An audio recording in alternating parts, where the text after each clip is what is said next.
my goodness.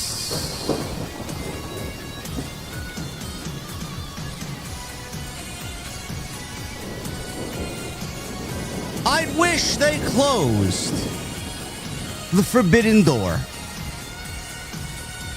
The Forbidden Door is not so forbidden anymore. I wonder if Tony Khan would walk into the Forbidden Door, he might actually find a writing team. And with said writing team that lives on the other side of the Forbidden Door, that writing team might actually write him a good show. That writing team might write him captivating television. That writing team would tell him, Tony, we don't need 15 matches for a Forbidden Door pay-per-view. You need to give your fans quality over quantity. I look up and down this card on Sunday night. I find it very difficult to care about anything outside of the World Championship between MJF and Adam Page. Ladies and gentlemen, we're going to the Beer Garden tonight. The Beer Garden's not going to be open that much longer, folks. I mean, it was 72 degrees in New York City, bro. I don't know where the summer went, but the Braves are getting hot, and the weather is getting colder. Make it make sense. I don't know. Ladies and gentlemen, when I walk through those doors on this Wednesday night, I want to know, what the fuck are you guys drinking? I'll see you over there.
Why has Triple H been so successful? Why is Triple H running WWE better than Vince McMahon and Bruce Pritchard on Monday and Friday night? Long-term booking.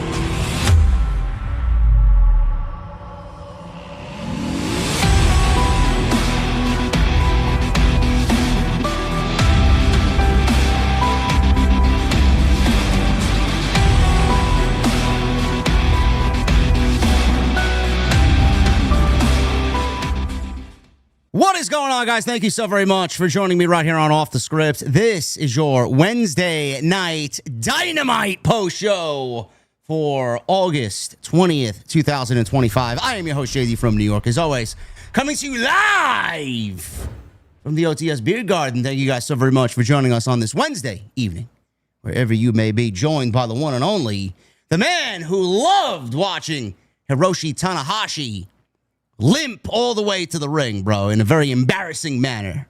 Chi-Town Smart Jesse, what's going on, brother? Not much, man. Aren't you excited for the Forbidden Door, bro? Yes. You lie. Yeah. Nope. The Forbidden Door is open, and it's open to my heart and soul, and I'm enjoying this. Jesus Christ. Oh, all right, man, you better watch out, man. They may be claiming that you're too negative on the show. You know? Oh, yeah, I know. But if I'm too negative, they hate it. If I'm too positive, they really hate that. So what did you think, bro? Today was the anniversary of Punk showing up on Rampage all those years ago, man. You were there? I was there. I was there live. I got my ice cream bar wrapper right there in my closet shelf.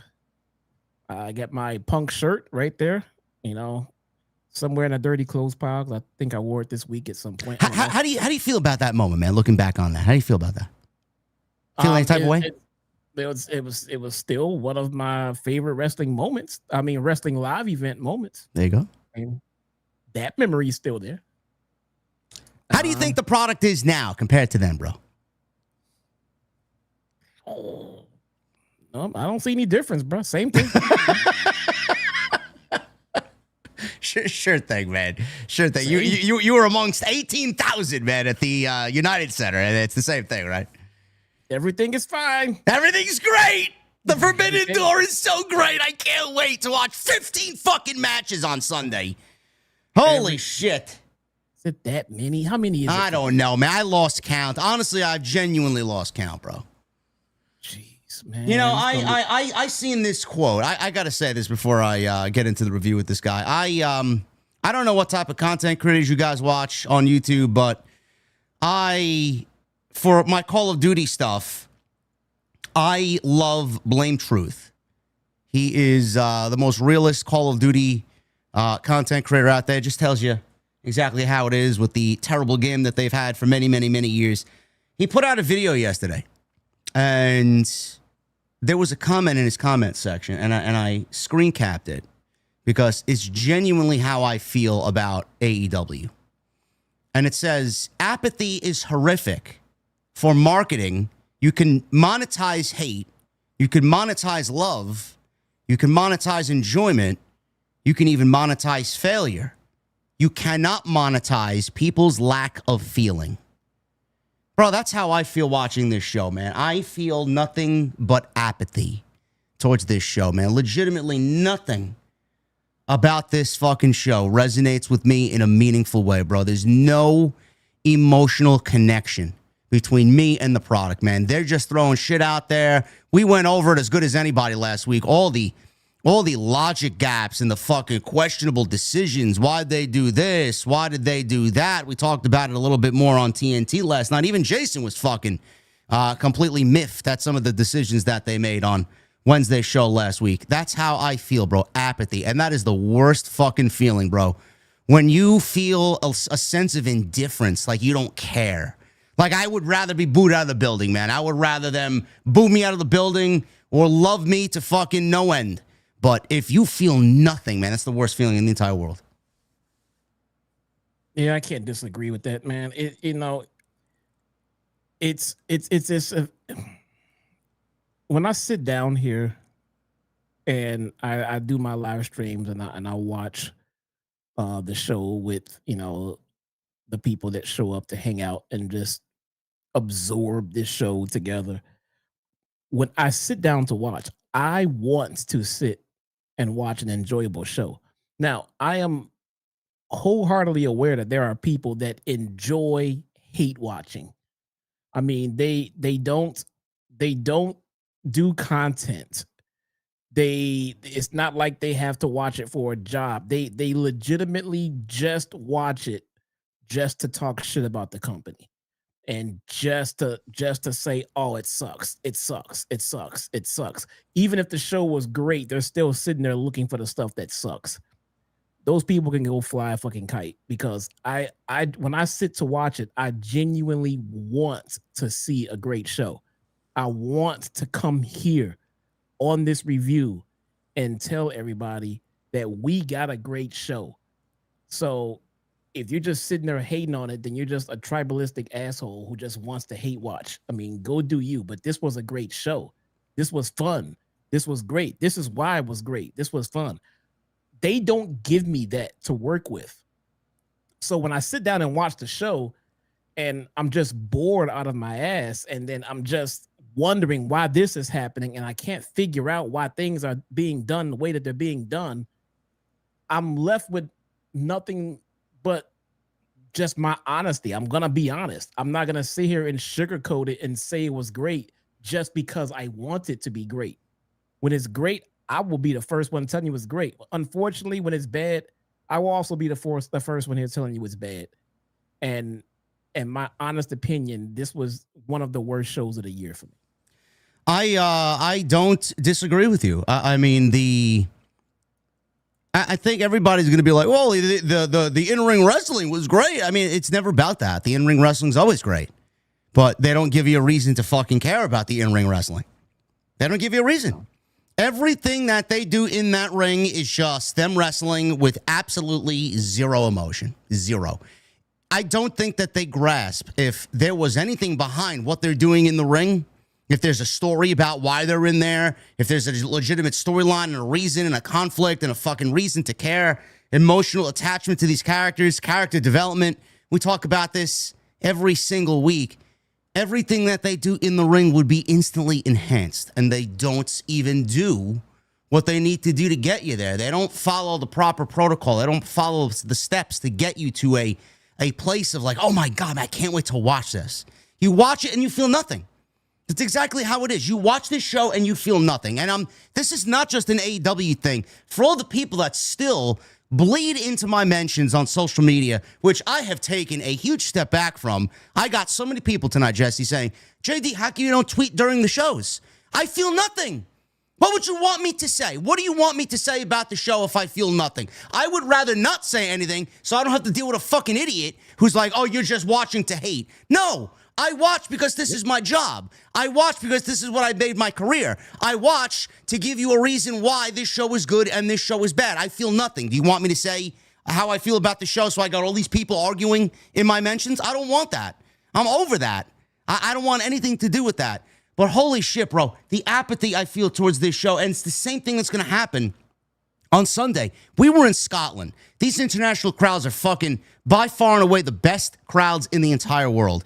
This crowd tonight is just a taste of what you're going to get on Sunday, because all that matters is what happens in that ring and how the stories develop. The crowd can be as loud as they want for the fucking pro wrestling in there, but man, oh man, that is just a small piece of the puzzle. If you don't give me a reason to care, man, I don't give a fuck how loud the crowd is. You got to give me a reason to care. Right now, they're not doing any of that, and I can't really even pinpoint something on this show that I genuinely do give a shit about. That is a huge red flag. That's how I feel going into Sunday, man. Sunday's going to be a rough pay-per-view, bro. If we're going to be doing it on Sunday, it's going to be a rough watch. I'm telling you right now. It is. It is. Doesn't it an early start? 1 p.m. Nice. Nice. I thought it was 3 p.m. It's 1 p.m.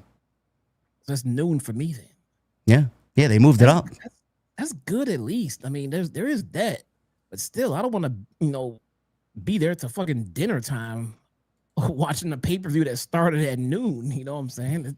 Yeah, well, I mean, it's one of those shows where I'm going to have to eat dinner during the show because it's going to eclipse 5 hours. That's exactly what we're looking at.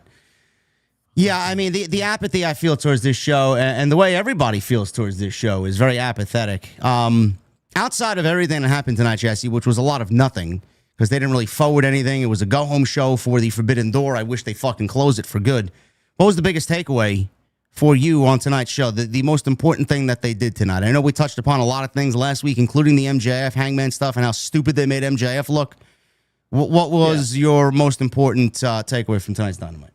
Well, the most important thing for tonight's show was the fact that they changed their mind. Yes. And retracted the fact that MJF was cashing in his contract to get his world title match. So they went about it by saying that, hey, he's going to kidnap Mark Briscoe, pour gasoline all over him, and threaten to set him on fire. Yeah. All right. Now, a few minutes after that happened, we'll come back to that in a second, but a few minutes after that happened, Hangman Adam Page went to the back to go look for everybody to see what's going on, found Ricochet, attacked him with a chair, and like 15 security guards came running out of the blue to stop the madness and stop it from happening. Now, go back to what I just said. Mark Briscoe was tied up in a chair and had gasoline poured all over him. Fucking nobody went to save him. Some wrestler got hit with a steel chair and there's security everywhere. Someone's tied up with gasoline poured all over him with another man holding a lighter. No one moved. No security, no producers, no referees, no other wrestlers. Nobody else came to save a man from being burned alive on national television. Bro, I mean, if you need anything as an example as to how things are booked minute by minute, and there's legitimately no long-term planning in this company, that segment is all you need to know, bro. Instead of having Hangman go and rush to the back to go look for Briscoe, which we should have seen him in Briscoe, he hits Ricochet in the back with a steel chair yelling, where's MJF? Where's MJF? All right, man, fuck the guy that you befriended over the last 3 weeks. What happened to him? Where is he? What's his condition? No answers to any of that, man. I swear to God, it's like a bunch of fucking circus clowns booking this show, man. It's ridiculous. So, I mean, they could have came up with a little bit more creative way to get themselves out of the conundrum they apparently put themselves in when they booked this situation, bro. So nonetheless, that's how he got out of using his contract. Because remember, we had talked about how he never signed that contract, so it really wasn't official. And lo and behold, all he had to do was kidnap Mark Briscoe and threaten to commit murder on national television. So that was the way of getting out. It almost seems like someone here is listening to the criticisms of the show. It's like, oh man, because there's no way I would have said to do some shit like this to get out of it. Bro, this was thought up in the hotel room last night before they came to the TV taping. That's exactly how that worked out.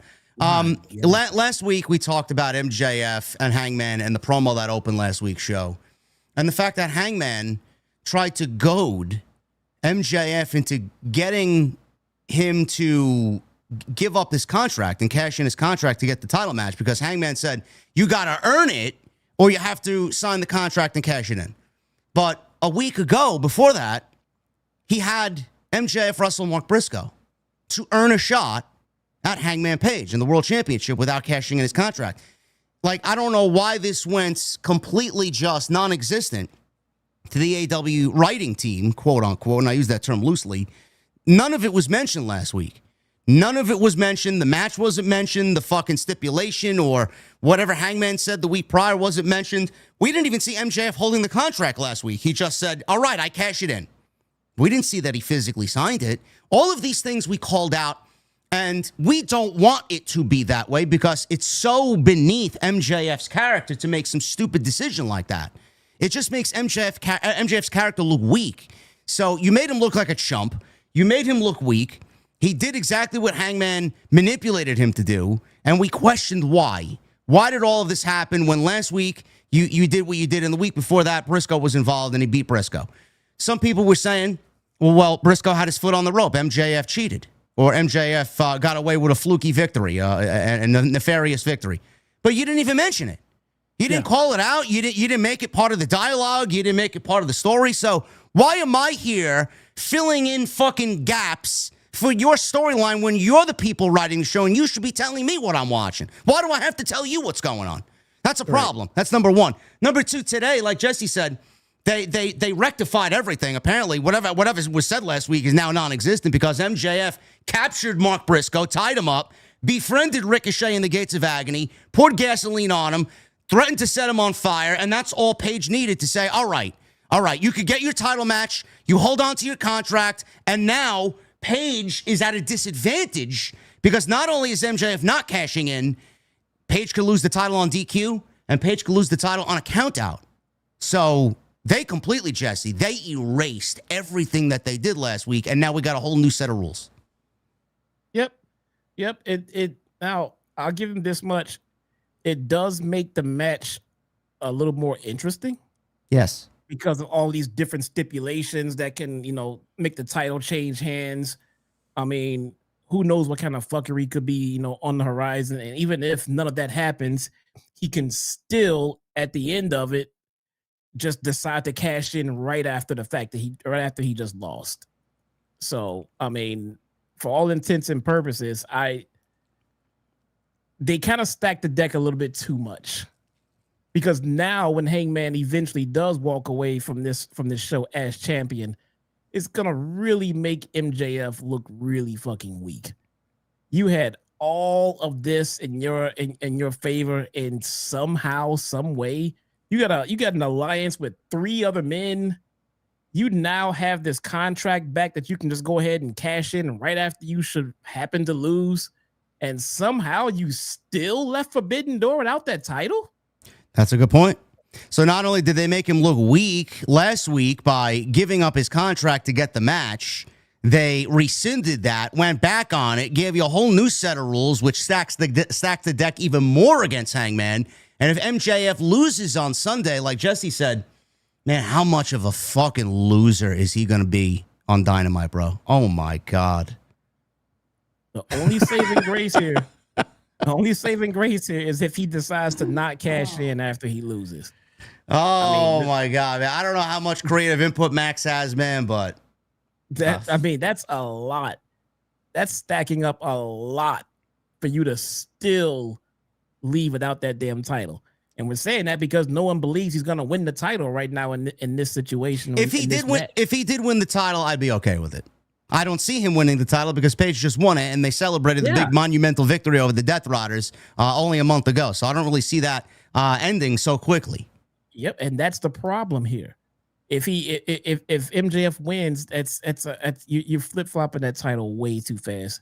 It's not a good look for Hangman, especially since you just pointed out the fact that he lost it really fast on his first pay-per-view defense last time. So now you're gonna do it again? We may be looking at a situation where Paige beats MJF. MJF cashes in after some bullshit that happens after the match and thinking he's got the one up. Then we see Mark Briscoe come out because I'm assuming he'll show face on Sunday. And then he'll ruin MJF, cost MJF his contract and the title. And then we'll get MJF and Briscoe at All Out. But then what does that do for Hangman? What is Hangman doing going to All Out? Who knows? Swerve, no. Can't get to Swerve right now. Swerve is still a babyface. That's a good point. But unless we do a triple threat match. No, we can always do that. I don't think they've looked that far into it, bro. They're still changing shit they're doing week from week to week. So yeah, I agree. Yeah. They haven't looked that far. They have not looked that far into it, but I don't expect MJF to walk away with that title. And if they do, it's a bad look for Hangman. Yeah, it's they've backed themselves into a corner here because if Hangman loses, it's too soon. If MJF wins, like I said, where does he go from there? Hangman can't lose the title because it'd be too soon. If MJF loses, he's just a complete loser. He's like an idiot. He looks like a complete geek. Like I don't know if they even thought this out. Clearly, you just get a sense of watching the show and everything that we described. Like this legitimately was booked 24 hours ago. Like they completely rewrote everything that they said and did last week. But this is a company that has vision, and this is long-term story. This is not story. This is absolutely just fucking stupid, and you're making everybody look bad, including the fucking writing team. We'll talk about that. We'll get into that a little bit later. That was one of the segments on the show. The other thing is we got the Hurt Syndicate defending the tag team titles at Forbidden Door against the winner of tonight's match. It was FTR against Brody King and Bandido, or better known as Brodido. Now, we talked about this on Tuesday Night Titans last night, the Solid Monster and I, and he brought up one of the options we were kind of mulling over, and Jesse and I talked about the same thing. Is this an elaborate ploy by the Hurt Syndicate and MJF? Is this going to lead to something with MJF stabbing the Hurt Syndicate in the back and costing them the match against FTR? Then Jason brought out the idea of, I wouldn't be surprised if we see a triple threat match between Brodido and FTR with the Hurt Syndicate at Forbidden Door. And lo and behold, that's exactly what we got. And I just laugh because I'm not surprised. We got a 30-minute time limit draw with this match tonight. 30 fucking minutes between FTR and Brodido. We got no winner. And now we got a triple threat match at Forbidden Door between all three teams for the tag team titles. I find it funny how Fightful and Sean Ross Sapp put out that report 2 weeks ago that MVP told Tony Khan, my boys are not losing to FTR at All In or at Forbidden Door. He mentioned we could possibly drop the titles to Swerve and Ospreay if that was the direction, which was until Ospreay got hurt, and then they kind of changed course there. Then they mentioned other teams they dropped the titles to. Outrunners, Private Party, Gates of Agony, who they've all buried. So that part of the story didn't even make sense. But he specifically told Tony, we're not losing the titles to FTR at All In or Forbidden Door. I look at that, and that part of the story comes out to me and sticks out to me so big because Sapp vehemently put me down for saying Mercedes has some level of creative control. And he puts out a story, which is very much MVP and the Hurt Syndicate having creative control, the same type of creative control that Mercedes has, only for the report to become a reality even on television, where FTR and Brodido go a 30-minute time limit draw. Now it's a triple threat match at Forbidden Door. And the Hurt Syndicate, Jesse, more than likely will lose the titles to FTR without taking the pin. And the only reason Brodido are there is to take the pinfall loss that they did not take tonight, man. How fucking ridiculous is that playing out on live television, bro? I'm looking at this and I'm like, of course they made this decision. Of course they did that. Of course it's creative control. Now you look at a situation, Jesse, where you have vehemently spoke up about the treatment and win-loss record of Brody King. He could be a legitimate breakout guy, a superstar, main event guy on Dynamite. Nothing more than a loser. And then you have Bandido holding the Ring of Honor World Championship. More than likely, one of those two guys are taking the pin, and they're going to lose. So you make Brody look bad. You make Bandido as the Ring of Honor World Champion look bad. I'm so glad Tony Khan bought Ring of Honor to fucking bury their world champion. You know, what the fuck are we doing here, bro? I mean, it just sticks out like a sore thumb, and I think that's absolutely laughable. Yeah. I mean, let's wait till it ends, though. I mean, they could easily change around that ending to make everything you just said null and void. Of course they can. Of course they can. To make everybody that thinks that way look bad. Yes. Just save it. What are you rushing to? I mean, now FTR can pin Hurt Syndicate, and then what? All of that was for nothing. True. Let's hold on to it. I'm not giving them the benefit of the doubt, bro. You don't have to. Just let them see let them put their own foot in their mouth if they're going to. Now that they know you're waiting for this result, I mean, they're gonna just, you know what I'm saying? Then you're like, oh, well, they did it for this. Well, just let's see how they play it out. I don't understand all of this. I don't want to lose to X, and don't want to lose to this, and don't want to lose to that. Like, what difference does it make to, you know what I'm saying? In the grand scheme of things, like, what difference does it make as to who exactly they drop the titles to? Why? What is all this? This doesn't work for me, brother, type bullshit going on right now. What's the point?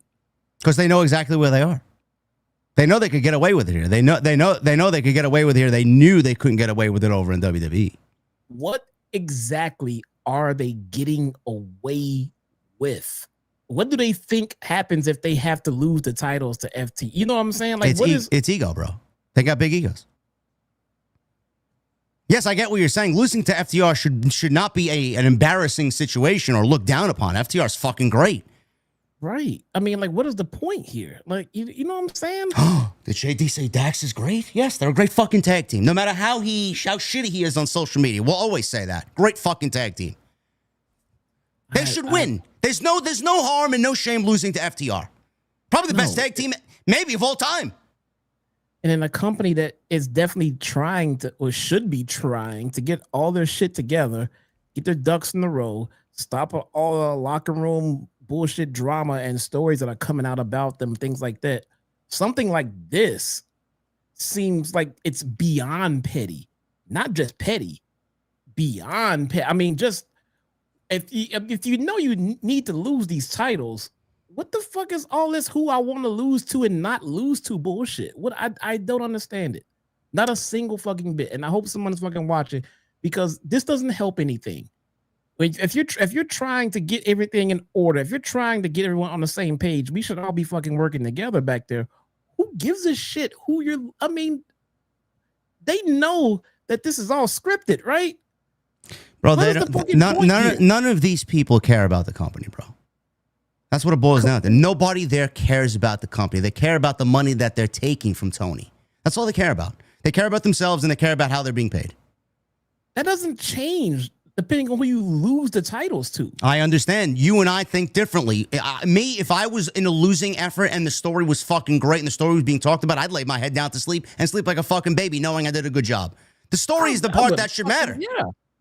I mean, you're being treated great. You're being treated fine. I understand not wanting to lose if you're treated like a jobber and you look like crap. And you look, the Hurt Syndicate has been booked stronger than fucking pretty much almost anybody in the company right now. So you got to take an L. An L is on your horizon. Great. Take your fucking L and move on to what's next for you. What are you worried about? What are you thinking? If you take this L, your career is going to be buried going forward? What are you worried about? You get beef with FTR? What are we fucking crying about? I don't fucking understand it. This is what happens when Hurt Syndicate walks into AEW, where everybody on the roster is half their fucking size. They feel like they can't lose to someone that isn't on their level or at least looks like them. And why the fuck did you end up here? Then why are you That's anywhere? right. The money was too good and you took the money. That's exactly why they're there. They don't give a fuck how they're booked on television. Fuck out of here. It's so fucking petty. It is just so petty, man. In the time when you're trying to get your company going in the right direction, and at the time you're trying to fix your creative is being hindered by new guys. It's not even like, hey, you know what? I've been here since the start of this company. I think I've earned the right to have a little say in the direction of where you just got here 15 minutes ago. If I send you out there to lose to fucking Jungle Boy, then you should be doing it. They haven't even been here a whole year yet, bro. They haven't even been here a whole year yet. They're dictating how they win and how they lose. I'll fucking book you to lose to Marco fucking Stunt. All right. It does not matter, bro. What are you crying about? You've been booked stronger than anybody else. You've been booked stronger than anybody else, and you just got here. And I can't lose to them. Yes, you can. It'll be fine. You'll do it, and you'll be just fine. Oh, man, this company is so fucking inept, bro. It's so lost. I don't know. All in all, it was a great match. But after all that, you're going to give me a 30-minute time limit draw? Come on, bro. 30-minute. 30-minute to get nothing. 30-minute match to get nothing. We'll go over that. We had Tanahashi limping and fucking bad knees at all. Get in the ring and wrestle tonight. We'll talk about that. Death Riders, Will Ospreay. He adamantly admitted, I'm not cleared to wrestle at Forbidden Door. I guess bruv isn't the brightest light bulb in the box. We'll talk about that. We got Mercedes and Athena. They teamed up in the main event against Toni Storm and Miss Bruv. And all in all, it was a very apathetic and very boring episode of AEW Dynamite. I thank you guys for joining me on this Wednesday night. Follow us on social media at JD from NY206, Twitter, Instagram, TikTok, and Cameo. Hit that subscribe button down below. Turn on the bell for notifications. If you guys want to go follow Jesse on X at Chi-Town Smark, go follow Jesse on YouTube. I linked his channel down below in the description, so please click his name. It's right there at the top of the description. Live streams and all every single week. So make sure you guys go and do that for me. Jesse, you have an update on Collision Corner tonight. Yes. Well, before I get into that, I think I'm gonna be doing a previews and predictions on Saturday. Why? Because I love to torture myself. That's why. So if you're interested, follow me and I'll get something up. I'm not sure if it's gonna be live or recorded. I don't know if I get a collab, maybe it'll be live. We'll see. But there will be no Collision Corner. Your boy got tied up this afternoon doing a bunch of stuff and then hitting the gym and then get the kids. Today was my kid's first day of school, and it was only a half a day, so they were right back home in the afternoon. I was taking care of them and shit, but sorry about that. No Collision Corner. We'll get back to it next week. Yeah, that's it. Oh man, you miss Ace Austin losing his AEW debut on Saturday, man. I did watch it, and I did see him lose. I don't know why it happened, but it did. The next Josh Alexander, bro. Fuck that. Hell. Why? Oh man. Why? The same way that it's just tradition, and that's the whole thing. It's not like if you lose your first match, you're buried. It's just tradition. You just get somebody off on the right foot going forward. Same way it's tradition in pro wrestling that you lose your last match. You go out looking at the lights is the term, because you end your career by putting over the next guy. It's just the right thing to do. Well, when you start your career in a company, you should start with a W, not looking at the goddamn lights. Night one in, he's a loser. But the sicko said he's going to be a game changer, bro. You know? He got a streak going, most L's. Yeah, well, he's Max Caster territory already, bro. Look at that.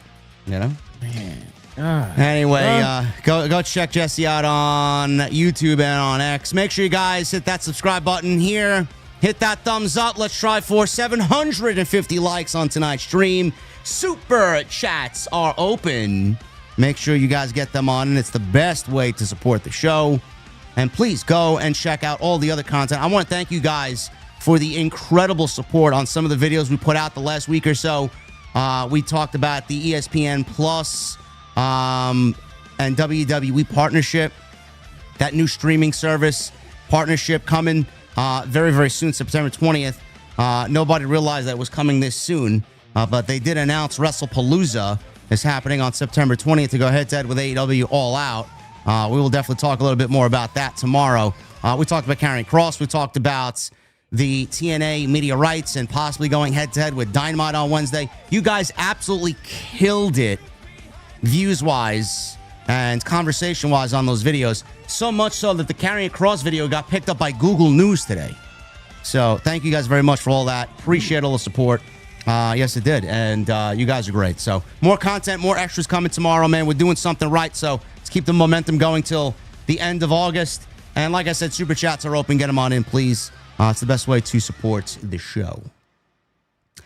Before we get started, yeah. bro, when you text me, you let me know the news you got today. And I told my live stream. And most of the people here are aware. We just want you to know, man, we know that you're here because you're a goddamn workaholic and you love being here for your fans. But we are here for you, bro. And we are sorry to hear about your grandmother, man. I appreciate that, bro. Yeah, Jesse, I didn't really say anything on Twitter yet. I am just kind of still processing everything. I spoke to Jason off air yesterday. After TNT went off the air, I told him I'd let him know immediately when things took a turn for the worse. And if we need to kind of cancel TNT next week, I don't know when everything's going down. But my grandmother fell a couple of weeks ago in her room at the nursing home, and she was reaching for her walker. She broke her hip and she broke her arm. And this is not the first time she broke bones. Or leg or an arm. I mean, she's just been kind of roughed up the last 10 years or so. And she went to the hospital. They worked on her. She was going through rehab. And then all of a sudden, 2 weeks since the fall, everything just started declining. She's 95 years old. Kidneys were failing. All her body just kind of gave up. and she's been through a lot. So it wasn't looking good the last couple of days. I was waiting for a phone call. Unfortunately, I got the phone call tonight at 7 o'clock from my cousin Rosie that my grandma had passed away, and she's been through a hell of a lot. It sucks because I texted Jesse. Normally, I am the more energetic of the two on Wednesday, and I told Jesse I needed him to kind of amp it up a little bit because I don't know what type of energy I would have coming into tonight's show. So he said, just go spend time with your family. Well, I mean, I can't do that. I don't have anybody here.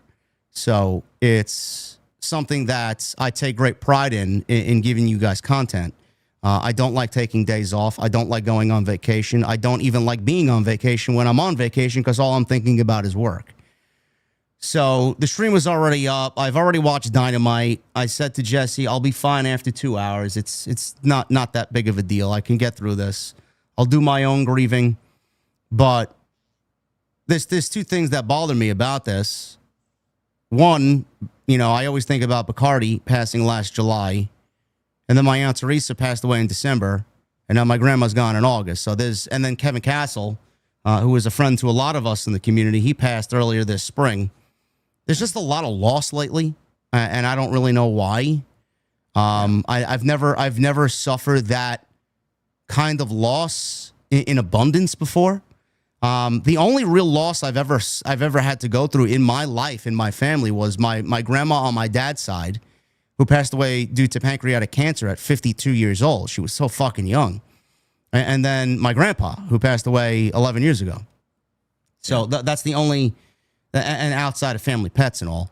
But those are the only two family members, human beings, that passed away in my family that I had to deal with. Now I got just an abundance of loss lately. So I don't know why. I don't know how the world works. It works out in whichever way it wants to, but it's a little jarring to go through that much loss. And I also think about when my grandpa passed, I did not get to say goodbye because I was working. And then he passed while I was working. I got a phone call from my mom. And then the same thing happened with my grandma. Everything legitimately happened one after the other. She fell. She's in the hospital. She's going through rehabilitation. She's fucking dwindling. And then she's gone. So I didn't get to say goodbye to my grandpa. And I didn't get to say goodbye to my grandma. So that's the part I think that hurts me most. That I didn't get to say goodbye. But my cousins were comforting to me tonight in the phone call with both of them. My cousin Rosie and my cousin Kimberly. They said repeatedly, Grandma loved us all. Grandma loved you boys, me and my brothers. We came together over the last couple of holidays to get Grandma involved and spend Christmas and Thanksgiving with her. And I cherish that because there's been a lot of rocky times in our family. But, all in all, I'm okay now. Yeah, it'll hit me when it hits me. I cried earlier when I got the phone call, but I told Jesse, man, I'm not going to miss the stream. It's just how I operate.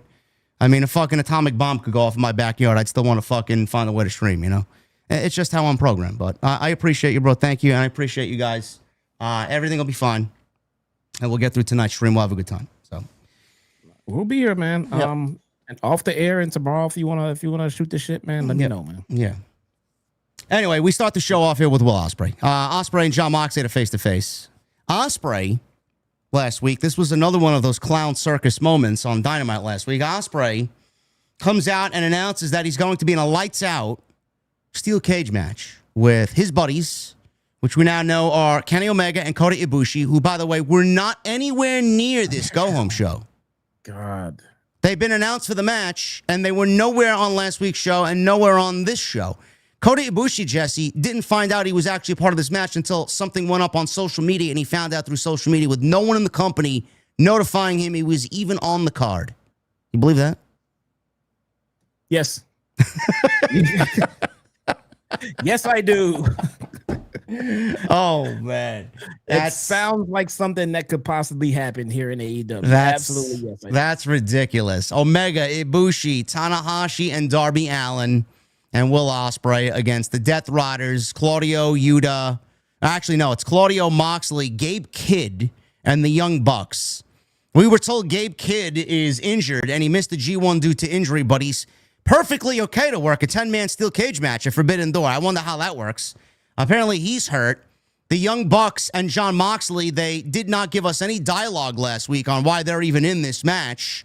And then Kenny Omega and Kota Ibushi, they haven't even been on TV to even be included in the build for this. So this is going to be a fucking disaster on Sunday. And I don't know how you expect anybody to have any emotional attachment to this when there's legitimately zero story outside of Ospreay being taken out by the Death Riders at the end of All In. It's the only reason. Bro, it kind of doesn't matter how this pay-per-view turns out. I mean, somehow they always manage to pull off great pay-per-views, but it just, for this pay-per-view in particular, I know they are notorious, this company is notorious for putting on shitty builds and then putting on great pay-per-views. But for this pay-per-view, Forbidden Door, it feels like the entire essence of its being is gone. It does not feel like what it was meant to feel like when it was first given to us.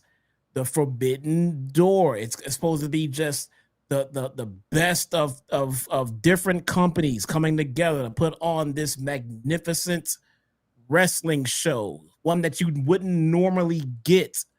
But New Japan and CMLL wrestlers showing up in AEW literally happens every last single week. Bingo. All the time. Bingo. What makes this pay-per-view special now? As far as I'm concerned, they can just and they should. Look, I understand if you have a slot to fill with a pay-per-view, fine. Get rid of the Forbidden Door name for a while. Put it in your back pocket for later. Come up with a different name for a pay-per-view in this particular spot and come up with a different build for like a normal pay-per-view build and bring back Forbidden Door when you have something Forbidden Door worthy, because otherwise you're just giving us a pay-per-view and calling it Forbidden Door. This does not feel like Forbidden Door at all. How could it be Forbidden Door when Tony Khan has basically bought the fucking house that is New Japan? He stole all of their talent. Like, all of your major New Japan talent that was there over the last 5 to 10 years is now AEW talent. So how forbidden is the Forbidden Door? It's not forbidden anymore. I wish they fucking close up shop. I agree with Jesse, and I've been saying this for years. We've been saying this very regularly on this show every single June, July when we get Forbidden Door. New Japan is just as cold, if not more cold, than AEW. Why are you in business with them and producing this show when, A, nobody gives a fuck about any of the existing talent over there? Nobody knows who the talent is over there because you took everybody of notoriety, and people, the sickos, and AEW themselves will cite that the Forbidden Door is still as hot as ever because we sold 18,000 tickets to the O2 Arena in London, England on Sunday. It doesn't fucking matter how many tickets you sold. You could give these people shit on a fucking plate and then come out in droves to watch you shit on that exact plate. They don't give a fuck. They are so starved for pro wrestling, and I mean United States-based pro wrestling, because they don't get it all but one time a year. So what the fuck are you usually using that as an excuse? Oh, but we sold 18,000 tickets. I don't give a shit. WWE can show up tomorrow and announce WrestleMania next year in Wembley, and they'd sell out 2 nights in a span of 24 hours. It doesn't fucking matter. So I don't understand what this reasoning is. Oh, well, they have 18,000 people. The Forbidden Door concept is a moneymaker. No, it's not. It actually drives the television show down to worse states that we usually see it on a regular week. Yeah. Just forget it. Just name an original pay-per-view and put it in that spot and forget this Forbidden Door concept until you can actually give us a legitimate Forbidden Door pay-per-view. Bring it back late. Bring it back in about 3-4 years or so. You know, when you got something worthy of a Forbidden Door show. And that would actually be exciting. A Forbidden Door is back. Whoa. What they got playing now? Okay, maybe we got a new alliance somewhere. Maybe we got something going on with every last single other indie company that's free to be worked with. I mean something. I mean, don't just give up hope because WWE is trying to absorb everything pro wrestling, bro. I mean, shit happens. I mean, make it a legitimate Forbidden Door. Reach out to every last single indie company and say, hey, do you got somebody you want to showcase? Let us see, because we might be working on another Forbidden Door. I know it's been a little bit, but maybe we can work out something special here. Yeah, you want to enjoy all pro wrestling, but AEW has just kind of pigeonholed themselves into CMLL and New Japan only. I mean, I'd love for them to go out and maybe get some Rev Pro talent or whoever else. I mean, there is Stardom talent on this show. I mean, work with everybody. They had the opportunity to do that with TNA, but they've opted not to. Now look at where TNA is. That would have been a great Forbidden Door, right? GCW. I mean, just I don't. Around. I mean, and then they don't even play it up to make it feel important. It's like they're using these major names to kind of push how important it is, but there's no tension between New Japan and AEW. There's no storylines between Tanahashi, the president of New Japan, and Tony Khan or any representatives in AEW. There's no tension between any of the talent. Like, I want you to give me some captivating television and a reason for me to care about these characters showing up here on television in the United States, but then you just opt to throw them in matches with absolutely zero heat. Like, I don't, who gives a shit about Kyle Fletcher and Hiromu Takahashi on Sunday? You know what I'm going to be doing during that match? I'm going to be cleaning my espresso machine for the fucking next morning. Who gives a shit? Nope. They completely dropped the ball. The last time Jesse and I were at Forbidden Door is probably the last time we were looking at a Forbidden Door that was important. Genuinely. Yep. It felt, I mean, I have not had Chicago. That feeling since then. Yeah. Yeah. I mean, that feeling is gone. Every week that's like having a Forbidden Door with AEW and ROH. I mean, what's the fucking? They all work for you anyway. They come and go as they please. We can get a New Japan and a CMLL talent on the same show, and then come this pay-per-view, you want us to believe it's special. Why is it special? What's special about it? I don't know. Special because Tony Khan loves pro wrestling and he's partnered with New Japan. Wait till New Japan's bought out by fucking Nick Khan and WWE and TKO. I want to see what you do then. It's coming. Might not happen imminently, but it's coming. Will Ospreay, Jon Moxley. Ospreay's out there talking about Forbidden Door. Apparently, Ospreay reminisced about the days when he wrestled in Scotland and loved the food, which got a sausage roll chant. Now, I've seen some talent pictures from this morning because they were deplorable, or they looked at their deplorable dishes of breakfast. I don't know what you guys, I love my UK fans, but your breakfast selections, bro, is a little weird. I'm telling you right now. Because I was there. I was there. Me right too. There with this guy. Bro, you ordered eggs for breakfast one morning, didn't you? Yeah, man. I mean, why are the eggs so fucking wet, bro? They are very wet and runny. Their sausage links they're just really big, weird, and odd tasting. Yes. Now, well, that's because it's fresh, bro. Yeah, I'm from Chicago. This is literally one of the best places in the world to get great sausage. So I don't expect Chicago style sausage, but this was just really bad. And then baked beans. It's weird, bro. It's so weird. Baked beans for breakfast. I'm telling you, London, and I'm a foodie, man. I love going to find different original local cuisines when I go out and travel. London has the worst cuisine ever. And that's not, I know people from the UK and they say, yes, this is true. Yes, absolutely. It's really bad. Bro, I was there for what, 4 days, 5 days? I had breakfast one morning and the rest of the mornings I had nothing but Black Sheep coffee, bro. That was it. Black Sheep coffee is fucking great. I was there like multiple times. I was there at least 13 times the entire trip. Oh yeah, I remember that spot. I'm not a coffee drinker though. Awful breakfast. It's really bad. The food all around is bad. I found myself looking for American fast food places to find some goddamn food, man. I know. It's crazy. Anyway, yeah. Ospreay got a sausage roll chant. Ospreay has grown up in front of these fans, thanking them for being his people. He said after what the Death Riders did to him, it was the first time he felt human, as he always assumed he could get through wrestling unharmed, to a point where Takamichi Inoku once called him an alien. Ospreay realized he was going to have to travel down a road that many wrestlers have, as last week he was told he wasn't cleared for the Forbidden Door. Now, I don't know if this is story or if this is legit. The fact that he announced 4 weeks ago that he has C2 and C6 issues, I doubt he lied about that, only to then show up to build this steel cage match and then come out tonight, Jesse, and say that he more than likely, without actually saying it, will need neck surgery. Now, I don't know why you would admit that on national television that you are not cleared, that makes Tony Khan and his medical team look completely inept.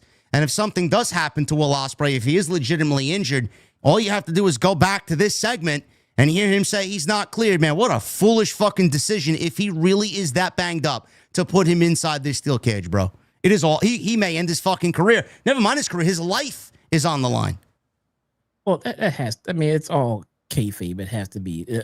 Pro wrestling is not, it's not commissioned, all right? So it's not like, I mean, you have to understand about a combat fighting organization being commissioned to understand a lights out, man. I mean, they're still liable for it. They can call it lights out and we're not liable. They're still liable for it. You're televising it and advertising it and making money off of it. You are literally selling it to people as an attraction. You can't not be liable for it. You're liable for 100%. It's all kayfabe, man. But it still makes no sense as to why you have him come out in this somber mood and tell everyone that his career was, potentially in danger and had everybody sad and talking. And then 2 weeks later, I'll see you in a steel cage, bruv. I don't know. That's so weird.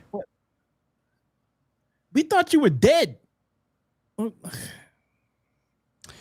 Yeah, I don't know, man. This lights out steel cage match. Apparently, we talked about this.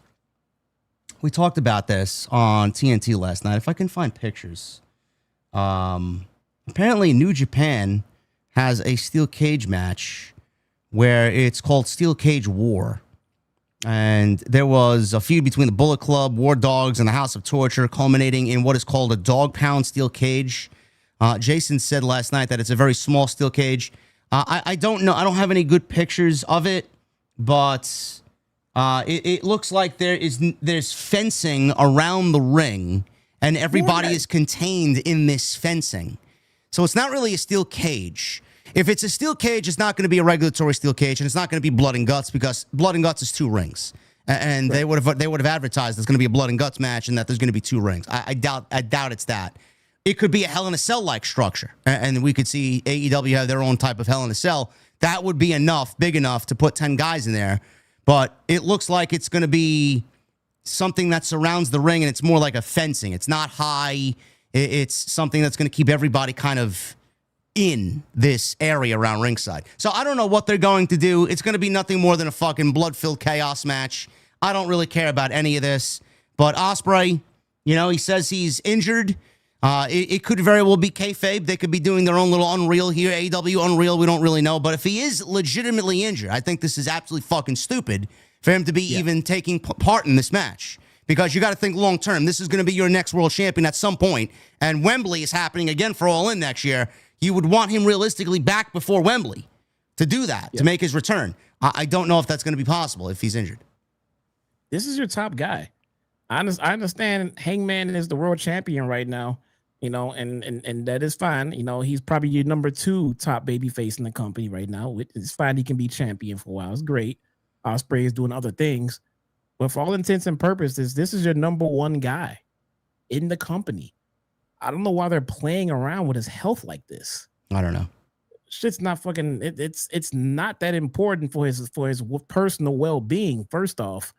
And after we get past that, which is the most important thing, you have to worry about his position in the company. He is your number 1 babyface. Yeah. You need to make sure, especially if you have another babyface as your world champion right now, there is no better opportunity right now than to get Ospreay's health in order while Hangman holds that title for him. Get his health right. Get some surgery if he needs it. Take some time off if he needs it. Get that man well. And by the time he gets better, then you can work on getting that title off of Hangman onto a heel. And by the time that marinates for a while, then you can work on getting Ospreay the title. But why are you doing this? It's nothing to play around with, these neck and back and head injuries, man. This shit's important. So Ospreay, he said that he's gonna have to travel down that road. Fans chanted, "Please don't die." Ospreay said he's aware of the risks, but AEW means so much to him. He's here to prove a point that he'll be the standard for these 3 letters. Bro, the 3 letters that you're talking about aren't that important. Give me a break. It's not that important. No. Nothing is more important than your fucking health. No. If there's a chance he can't be the same Will Ospreay after Sunday, he's leaving it all out there come Forbidden Door. For a match that people will forget about come Wednesday. Ospreay's doing this for revenge as he's entering the lights out cage with 4 of his best friends wanting the same thing. Before doctors take a scalpel to him and his neck, he's going to take a pound of flesh from Jon Moxley. And right on cue, Jon Moxley walks into the arena with Marina Shafir. By the way, Bryan Danielson showed up tonight and he was on commentary. I personally lobby for Bryan Danielson to take Tony Schiavone's spot on the commentary team. I think Bryan's great. But not add him to it though. No. We have. I mean, I would get rid of Excalibur, but I don't know who they would make lead commentary guy. But Excalibur, Bryan, and Taz. Get Tony Schiavone out of there. But Bryan's always been great. Bryan did the Cruiserweight Classic with Morrow. That was fucking great. So I think he's just got he's got a good mind to it. He's got a good analysis when he's sitting on the desk. I enjoyed his commentary tonight. It was hilarious when they were talking about the sausage rolls from earlier. And Ospreay's like, none of that vegan sausage roll crap. Bryan got pissed off. Hey! Yeah. You ever had a vegan sausage, bro? Fuck no. Absolutely never, man. No. Plant-based sausage? Give me a break. Right on cue, Moxley comes out with Shafir. Danielson said he promised Tony Khan he'd be a commentator, not seeking revenge for what Moxley did to him almost a year ago at Wrestle Dream. Well, look at that. Bryan calling back to something that happened, man. Oh, man. So we got Claudio Wheeler Yuta outside stalking, and we got a face-off between Moxley and Ospreay. Ospreay said if Moxley wants to get rid of him, don't have his boys do it. Do it yourself. Before Moxley could say anything, JetSpeed hit the ring. Another 2 losers. And they fight off the Death Riders as Ospreay left. Tanahashi, and I mean, bro, this was not even a fucking limp, bro. I don't know what the fuck he was. He was struggling to stay upright, bro. That's how bad Tanahashi looked as he was walking into the ring. We got neck issues on Ospreay. Tanahashi's got 2 fucking knees that are being held together by Elmer's glue and Scotch tape. I mean, what are we doing here? God, man. You remind me of Kurt Angle last time we saw him in a ring. Mm-hmm. I understand from what I'm understanding, he's on his retirement tour, the same as Cena. It looks like he should have long been retired, man. Now, look, I'm trying to be respectful as far as his career. I understand he's a legend, but this is too much. No, who wants to watch this? No. How can you be excited about watching this man barely try to move and then watching him run the ropes? No, stop. This is very cringe. No. Anyway, we'll pick it up at the end. I mean, this match, honestly, at the end of the night meant nothing. It meant genuinely nothing. So, Sling Blade connected on Yuta. So, after the Sling Blade, Moxley and Claudio make the save because Kevin Knight was out there doing his offensive aerial stuff. He was cut off they were cut off, rather. Moxley and Claudio were cut off by JetSpeed. So then we get a twist and shout by Tanahashi. Bullet Club War Dogs. Who? Gabe Kidd is out there. So we got, listen to this, Jesse. Gabe Kidd, Clark Connors, Robbie X, and Drilla Maloney all run outside to run distraction. Tanahashi was crossed. I saw Shawn Michaels. Who? I saw Shawn Michaels out there. HBK? Yeah. You didn't see him with the Texas hat and the long hair? Oh, that was Clark Connors. No, that was Shawn Michaels. No, it wasn't? Okay. Well, maybe he defected to AEW, huh? And he grew his hair back. Who's running NXT? That's another good question. No, I don't know. Maybe it's Road Dogg. Who knows? So they're out. They're out there, and I just roll my eyes. I'm like, who could possibly give a single fuck about any of this? So Tanahashi was crushed on the top rope. Cameras cut to Will Ospreay walking back out, and he's holding a body bag over his shoulder. Now the commentary team played it off as if that was Marina Shafir because he carried her away in the middle of the match, only to then come out with a body bag. So they all kind of thought, well, he's got Marina Shafir in the body bag. So this allowed JetSpeed to take out Claudio Moxley with double dives while Tanahashi hit the high fly flow on Yuta. Of course, it's Yuta for the 1, 2, 3. Post-match, we got an attack by everybody. War Dogs, Death Riders attacked Tanahashi and JetSpeed. Young Bucks appeared to lay out Ospreay on the ramp. Roderick Strong and Kyle O'Reilly of the Paragon make the save. I mean, being that Adam Cole is out, can we not call them the Paragon anymore? Can we just call them Strong and O'Reilly? Nope. So they make the save, and they brawled with the Bucks to the back. Death Riders came up to make the save for who they thought was Shafir, and all of a sudden, Darby Allin popped out of the body bag and exploded out of the body bag and attacked Claudio. The Ops then show up and brawled with the War Dogs from New Japan. Chaos spilling into the crowd, a giant pile of bodies brawl into the crowd until Darby Allin flew off the mezzanine with a coffin drop down below onto all the heels, and the baby faces stand tall as the Death Riders and the War Dogs are forced to retreat. Did Darby run away from the fight at some point to go climb up to the balcony? Yes, he did. Nobody knows Darby leaving? He magically disappeared, bro. Right on. How much are you excited about this 10-man steel cage match, bro? Does this get your blood boiling? No, but I'm sure the match will be fun. I'm not gonna lie. The match I'm sure will be fun. But again, like most of the things that we have the issue with around here is that outside of the physical being of the match itself, no one cares about the build. No one cares about the story that they're trying to tell. The little story that there is there, it is not, it's not compelling TV. No, it is not interesting. You know, on my live stream today, we were talking about who was it? D Rice bought the Stone Cold big wing, the big wing belt. You know, the belt that Austin got when he beat HBK after he beat HBK? Yeah. With the blue strap, right? Mm-hmm. I forgot that strap was blue. Fun fact, we were talking about that. But then we started talking about how the black strap came in the 98 Survivor Series when The Rock turned in the Deadly Game tournament.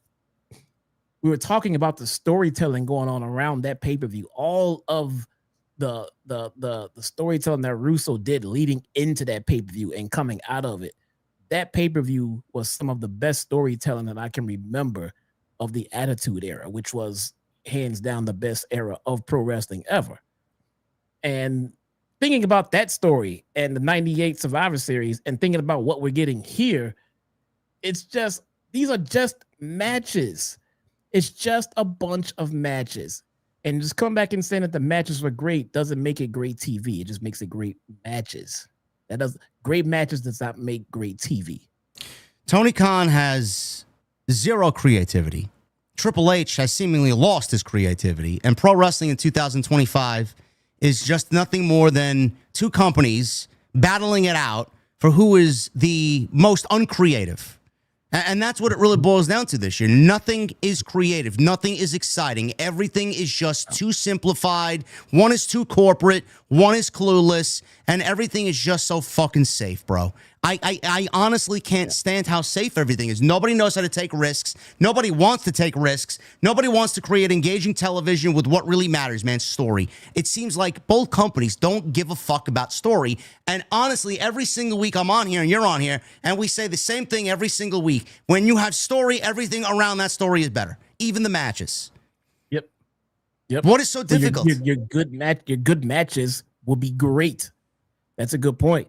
If you're so happy with the way your wrestling matches are turning out, if you had better creative, they would be even better. Even better, because people will be invested in it.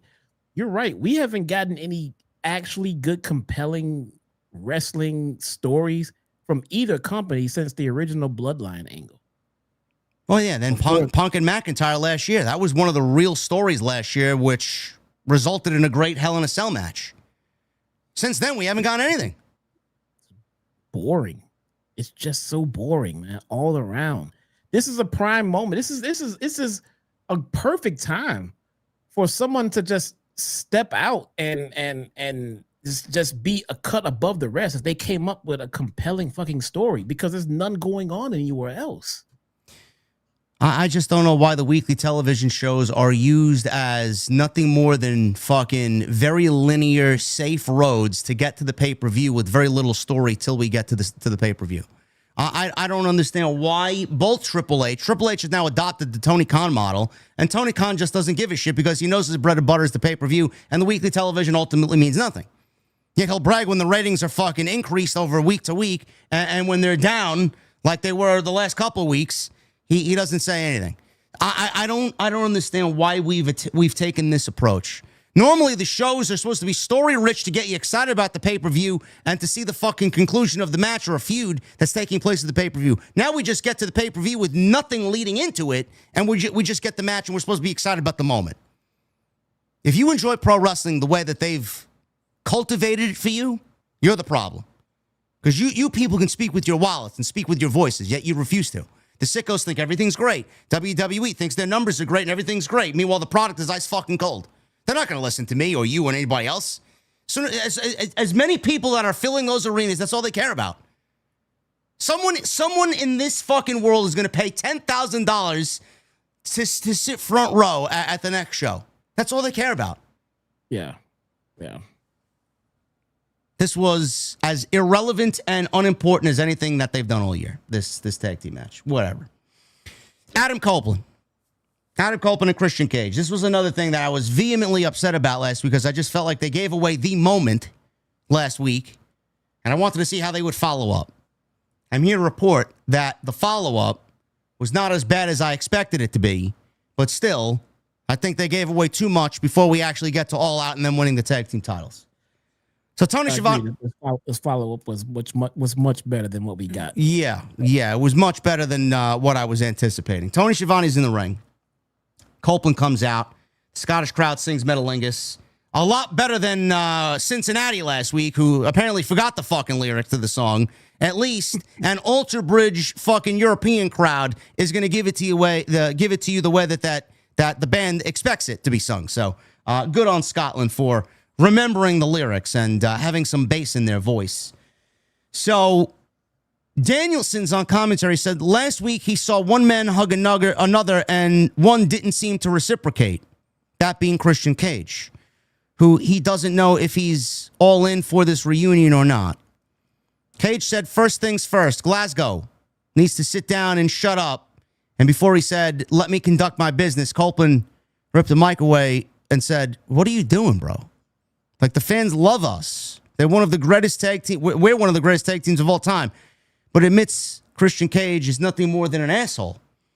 And Copeland admits that Cage is an asshole. And Christian stood there like he was proud that I'm an asshole. He stood like tall and proud with his chest out. Schiavone asked Cage if he found himself, and Cage admits, yes, I've done just that. I'd love for us to figure out a way how he got there, but we didn't have any fun with that. Cage found out he's perfect just the way that he is. He doesn't have to change a thing. That's how he's come to the conclusion of finding himself. People might wonder if Copeland and Cage are on the same page, and they are not by a long shot. There's a lot of scar tissue. They might be on a different page, but at least they're in the same book. Cage said this reunion is a reunion of necessity, as Copeland helps Cage with his Nick and Kip problem, and Cage helps Copeland with his FTR problem. While Cage's word hasn't meant much in the past, Cage will look at Copeland and say he'll be the best tag team partner he's ever had in this current run. They shake hands, Kip Sabian, and then Mother Wayne comes out to the stage. Jesse, what'd you think of Mother Wayne tonight? Mama Wayne was in rare form tonight. I think they know what they know what they're doing with her out there now. Pretty sure. I got to admit, man, Mother Wayne is moving up the ranks, bro. Moving up the ranks. They are very, very intentional with their Mother Wayne outfits, man. They know what they're doing. Yeah.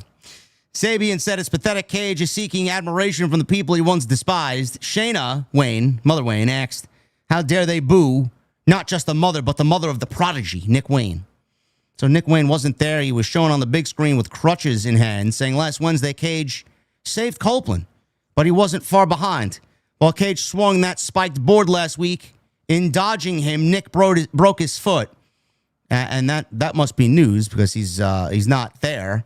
Cage took Forbidden Door away from him, a night he would have made a reunion into a farewell tour, embarrassing them and taking Cage's career from him.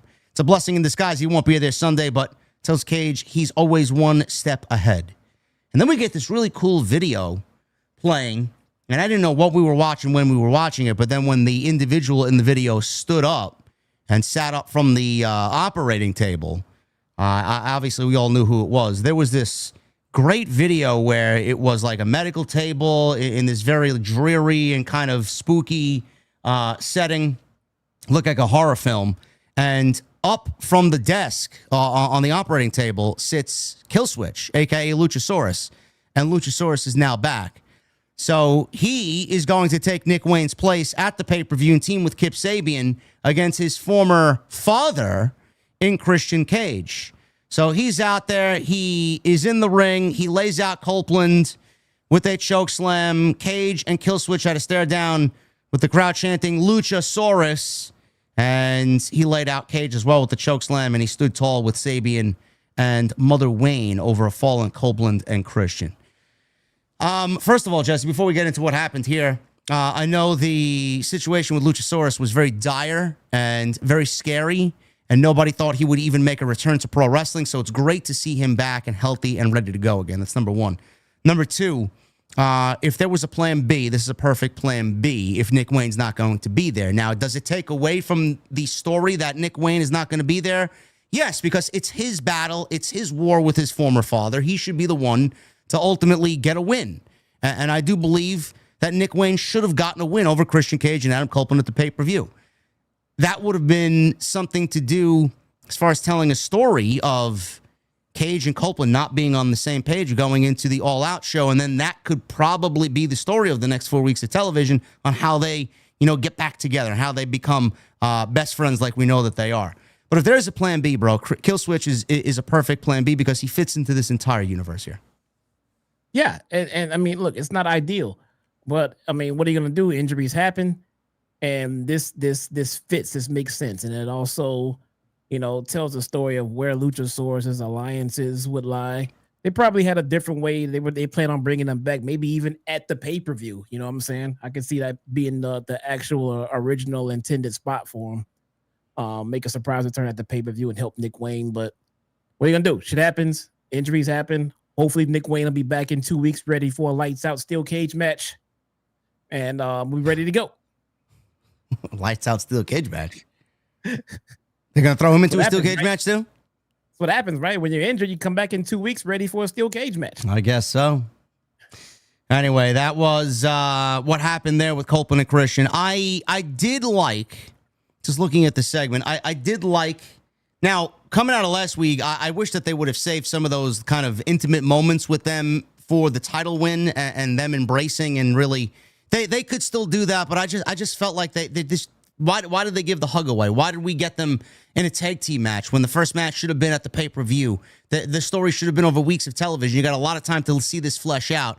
Like, get them on the same page. That should have been the story, and then them teaming at the pay-per-view. But now we got this, and they're going into the pay-per-view all out, hopefully going against FTR for the tag team championships. But I did enjoy, Jesse, that they did keep Christian the same way. They're not having him play Copeland's babyface role. He's very much going to be Christian, and Copeland's very much going to be Copeland, and Copeland's just going to go along with him because that's the asshole that he needs to not only take care of the Kip and Luchasaurus problem, but also the FTR problem. I'm glad that they're keeping them in their current roles because anything else would not have worked. No, bingo. And I think I remember mentioning this before, like weeks and weeks ago when they finally did bring these two back together, that I didn't want to see them necessarily doing, this whole babyface thing with Christian Cage because he played such a deep fucking heel role. And now that he's back with Cope, okay, he's gonna side with him, but he's still gonna be a little bit of a prick. But at the same time, he's going to keep his loyalty to Copeland, which is pretty much exactly what I kind of wanted here. Like, I mean, you don't need to change his whole core and being just because he's going to side with it. You can still be an asshole and be a babyface. You know, that works. And that's exactly what they're doing here. He just needs to make sure his alliance stays where it is. Give us time to get used to this partnership too before we start talking about breaking them back up again just because we know that Christian is still a dick. But in due time, this will become normal and we will get it. You know, you can still be an asshole and still be on the good guy's side. And I like how they pointed out exactly, you know what they did here? They told us why they're together. I'm going to help you out with your Nick Wayne problem. You're going to help me out with my FTR problem. They gave us a reason why this team exists.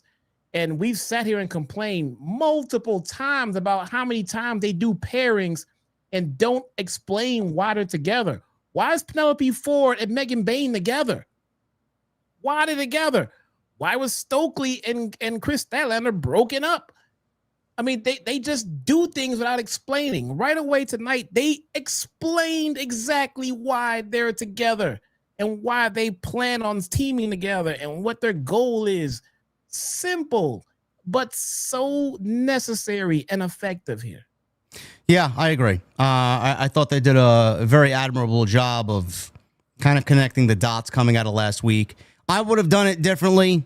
I would have rather them play the story out on television because you got weeks of television before we get to All Out, but we'll see how they get to that tag team match with FTR and what they do. Hopefully they really do put a lot of effort into it because this realistically could be the last time that we see them in this type of run together. So it will be the last time we see them in this type of run together. It should be special and it should be really carefully constructed. So hopefully they are well aware of that. Mark Briscoe. He was frantically pacing around backstage and told the cameraman that he flew all the way to Scotland to make sure MJF doesn't make it to Forbidden Door and that he's going to kill him. Nice to know. There you go. There you go. Ricochet. He was backstage with the Gates of Agony and are immediately interrupted by MJF, who said, "Bald people, and the thought of being bald freaks him out. It gives him agita," he said. Have you ever had agita, Jesse? Never heard of it, sir. No, it's definitely a New York thing, bro. Okay. Yeah. You give me agita when you get all grumpy. Yeah, I can see that. Yeah. That word fits. Sure. Yeah. So he's out there saying that he doesn't want to be bald, basically.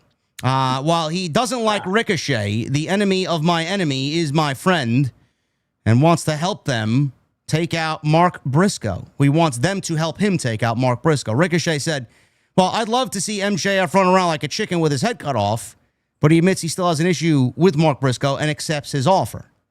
What was offered, I don't know. He just accepted blindly, just for the simple fact of taking out Mark Briscoe. Was there any money exchange? Was there any favor exchanged? He just accepted with no terms or conditions, Jesse. Is Ricochet an idiot? You know, well, I think you're asking two different questions here. I mean, what is in it for Ricochet, bro? What did he accept? I don't know. I don't know, but he just straight up volunteered to be a part of attempted murder very quickly and easily, though. I don't know. How do they shake hands and then MJF tells the cameraman to go away? We'll see how that plays out. FTR, Dax, and Cash with Stokely against Brodido, Jesse. Why do you keep saying that? Brodido. You know who we didn't see tonight, bro? You know, I'm very disappointed. We didn't see Tekla, Jesse. There's no Tekla tonight. There is no Tekla tonight. No.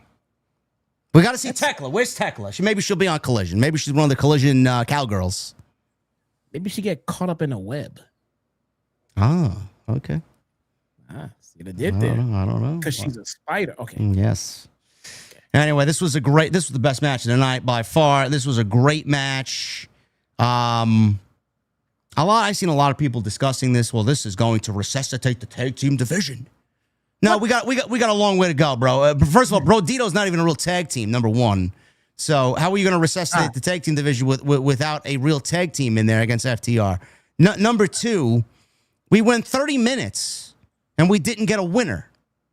You had us watch weeks of television where we were promised a winner here, and we get 30 minutes and no outcome, Jesse. But the tag team division's on fire.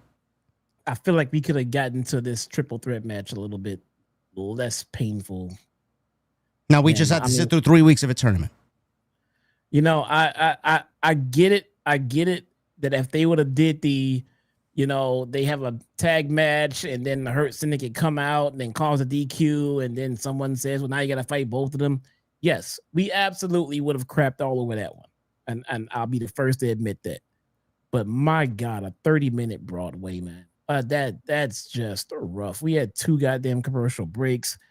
It just made it even harder. They didn't even get out of first gear until after like halfway into the second commercial break. Bro, it was after the second commercial where I actually gave a fuck, honestly. Yeah. It took so long. Put it like this. The match was poorly paced, okay?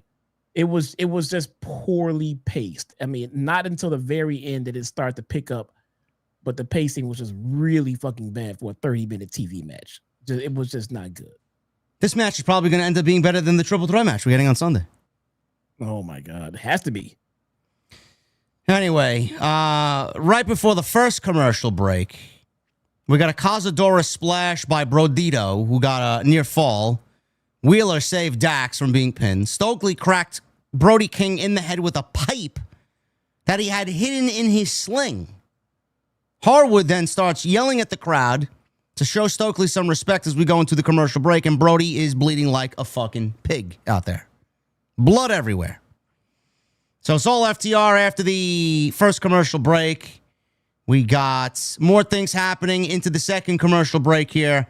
Harwood wanted a superplex, but Bandido chopped free, hit a high cross body, and we go into the second commercial break. And we finally come back from the second commercial break. We are now in the home stretch here. I'm not going to read all through this because this is just a waste of my time. We'll pick it up towards the end here. So we start getting the countdown. As soon as the ring announcer starts yelling, 25 minutes have elapsed, 5 minutes remaining. I'm like, gee, I wonder where this is fucking going. So right as that happened, Brody King ate a shatter machine only for FTR missing the blind tag. Bandido, who was the legal man, flew in with a victory roll on Wheeler for 2. And we got a La Magistral attempt for another near fall. FTR hit an inverted doomsday device, but Bandido kicked out. Brody saved Bandido from a shatter machine as he tried choking Harwood off the apron before both started throwing bombs at each other. Wheeler made the save, leading to a spike pile driver on the edge of the ring. Gee, that sounds safe. I wonder why Ospreay's fucking injured. Oh, my God. Before FTR could regroup, Bandido flew in with a huge moonsault onto the floor with 2 minutes left. 2 minutes left. 2 minutes left in this match. Bandido missed the moonsault, rolled through, nearly took a shatter machine, but countered into a DDT on Wheeler, who saved his partner from taking a 21-plex, which is Bandido's finish. Harwood made the save as well, leading to a shatter machine, but Brody just broke it up. 1 minute left. FTR now opts instead to go for a rush pin. They opt to set up a table on the outside against the barricade for some reason. Wheeler was about to hit a dive onto Bandido, but Brody ran in, shoved his partner out of the way, and Wheeler crashed and burned through the table that they just set up. Ding, ding, ding. The time has expired. We go all 30 minutes, and this match leads to a no contest. That's it. And the funny thing is, Jesse, this is how AEW is so just inept, bro. I would do things differently. The sickos may do it the same way Tony does it, and they feel like what they do is right. Bro, as soon as this match was over, we didn't even get a tease that, oh, man, I wonder if it's going to be a triple threat match. Maybe wait till tomorrow and announce it on social media and get that social media engagement. Bro, they had the graphic already ready to go as soon as this match was over. Triple threat match at Forbidden Door. It'll be Brodido versus FTR versus the Hurt Syndicate in a triple threat match. Can you fucking tease me a little bit, bro, and maybe not make such a hasty announcement to give away what you just did here? It all just seems so amateur, bro. Yeah, I got to admit, halfway into this, it already felt like it was just going to be a triple threat match. And at this point, it is what it is, you know, but this all leads back into what we just said earlier in the show. There is just no excitement in this. There is just no excitement. Watching the Hurt Syndicate, watching the back in their matching t-shirts, you know, and then we get the Broadway, and then it's a triple threat match. I don't know. I'm trying to care about it. I really am. I want to care about it because I do love the Hurt Syndicate. I'm definitely not feeling this Brodido shit. And I'm glad you already said they're not a real tag team. So why are they wearing a tag team name? Like, whatever, man. But nonetheless, FTR, I mean, I would just rather see the titles put on FTR somehow. I don't see why we couldn't have FTR versus the Hurt Syndicate for the tag team titles. Period. Simple. So this makes another triple threat match at your pay-per-view. We just got one at All In, right? We had the Hurt Syndicate, JetSpeed, and the Patriarchy. That was then Nick Wayne and Christian Cage before he turned on Christian Cage. Now we have another triple threat match here at Forbidden Door. Why the triple threat matches? You know, you read that article from Fightful, and it just makes you kind of look back at what's going on here and wonder why we're getting so many triple threat matches. To Jesse's point, I even made this point on TNT last night with Jason. I said it last week here on this show as well. There is no shame in losing to a team like FTR. You're making FTR out to be fucking Private Party. Like, it's not that bad. I don't understand why you can't take a clean loss. Why? And this is just not an AEW problem. We just got 5 straight weeks of fucking disqualification finishes on Monday Night Raw. It's very much a problem over there, too. I don't know why these companies can't book a clean finish. It just comes off as so fucking lazy. And then Jason's like, they don't want to beat the top guys. Well, tough shit. There's got to be a winner and there's got to be a loser. It's up to the writing team. It's up to the fucking creative to continue making the fucking characters that you portray on your television show look strong. Why do we have to code everything in a DQ or a count out or a non-finish to protect someone's win-loss record or to protect their ego? I don't understand it.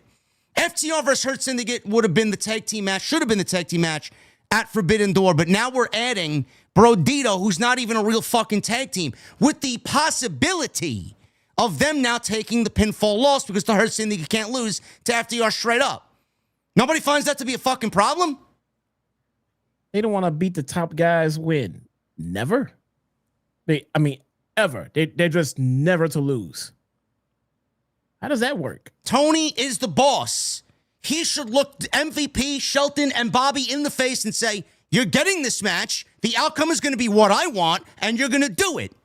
You're paying them to do what you want. Meanwhile, the report that seemingly Sap put out about creative control is becoming a reality. They didn't want to lose to FTR at All In, and now we're in Forbidden Door, and now they're not wrestling FTR straight up. Now we got this other team involved. It's not even a real tag team.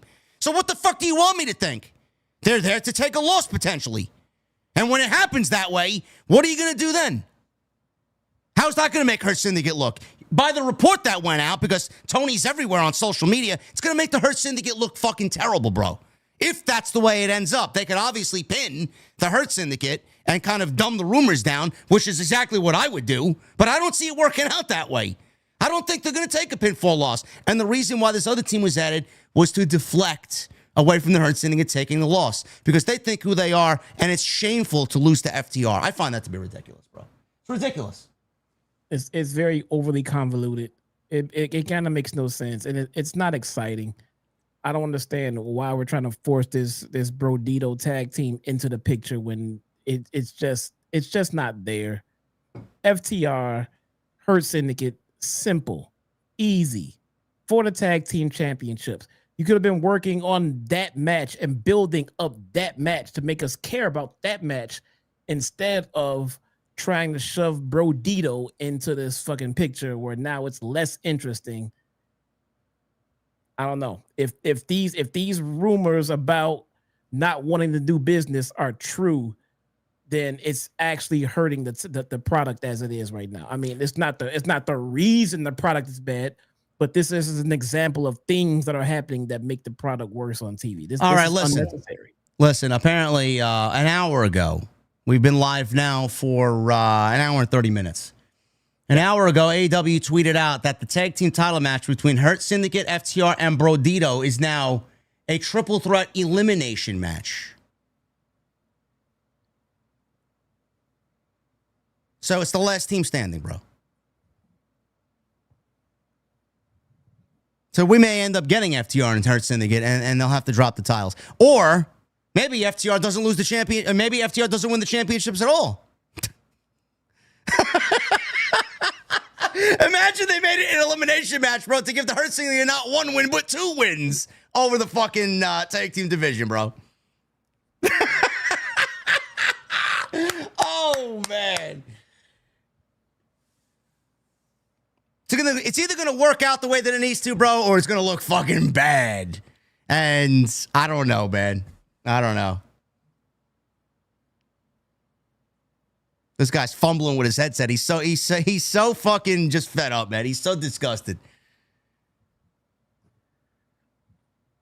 Are they just making this shit up as they go along? It's an elimination match, bro. What? They don't know what they're doing, do they? No, they don't. They don't. They're figuring it out as they go. They don't know. Yeah. They have no idea what they want to do. Yeah. They come up with an idea and they'll change it, and they'll come up with a different idea and then change it again. Yeah. They don't know what they want to do. Find out your destination and then figure out the route to get there. Bro, I'm telling you right now. Figure it out. That's it. Bro, I'm telling you right now. I'm coming up with a new series, bro. I'm taking some of these things that we actively complain about every single week, and I'm going to enter it in through ChatGPT, and I'm going to have ChatGPT write me a better storyline, bro. It's exactly what I'm going to do. I don't believe half the shit we talk about on this show. I really don't. It feels like they're already using ChatGPT. No, they're not using Chat. He may be using ChatGPT to come up with these fucking random matches every week, but he's not writing. He's not utilizing the AI to help him, foster any stories on Dynamite. This is so fucking convoluted, and now you wonder why people just get so lost in the stories that they're trying to tell. So they watch what they watched on Dynamite. What if people went to bed and don't watch social media? And then come to pay-per-view, find out, oh, that's been changed again. Oh, why do you keep changing shit? Because you keep changing what you want to do. So you don't know what you want to do. You're still trying to figure it out. Yeah. Why? Yeah. You should have this pay-per-view already inked what you're going to do. That should have been done weeks ago. You should be working on the next pay-per-view by now. You don't know what you're going to do next week.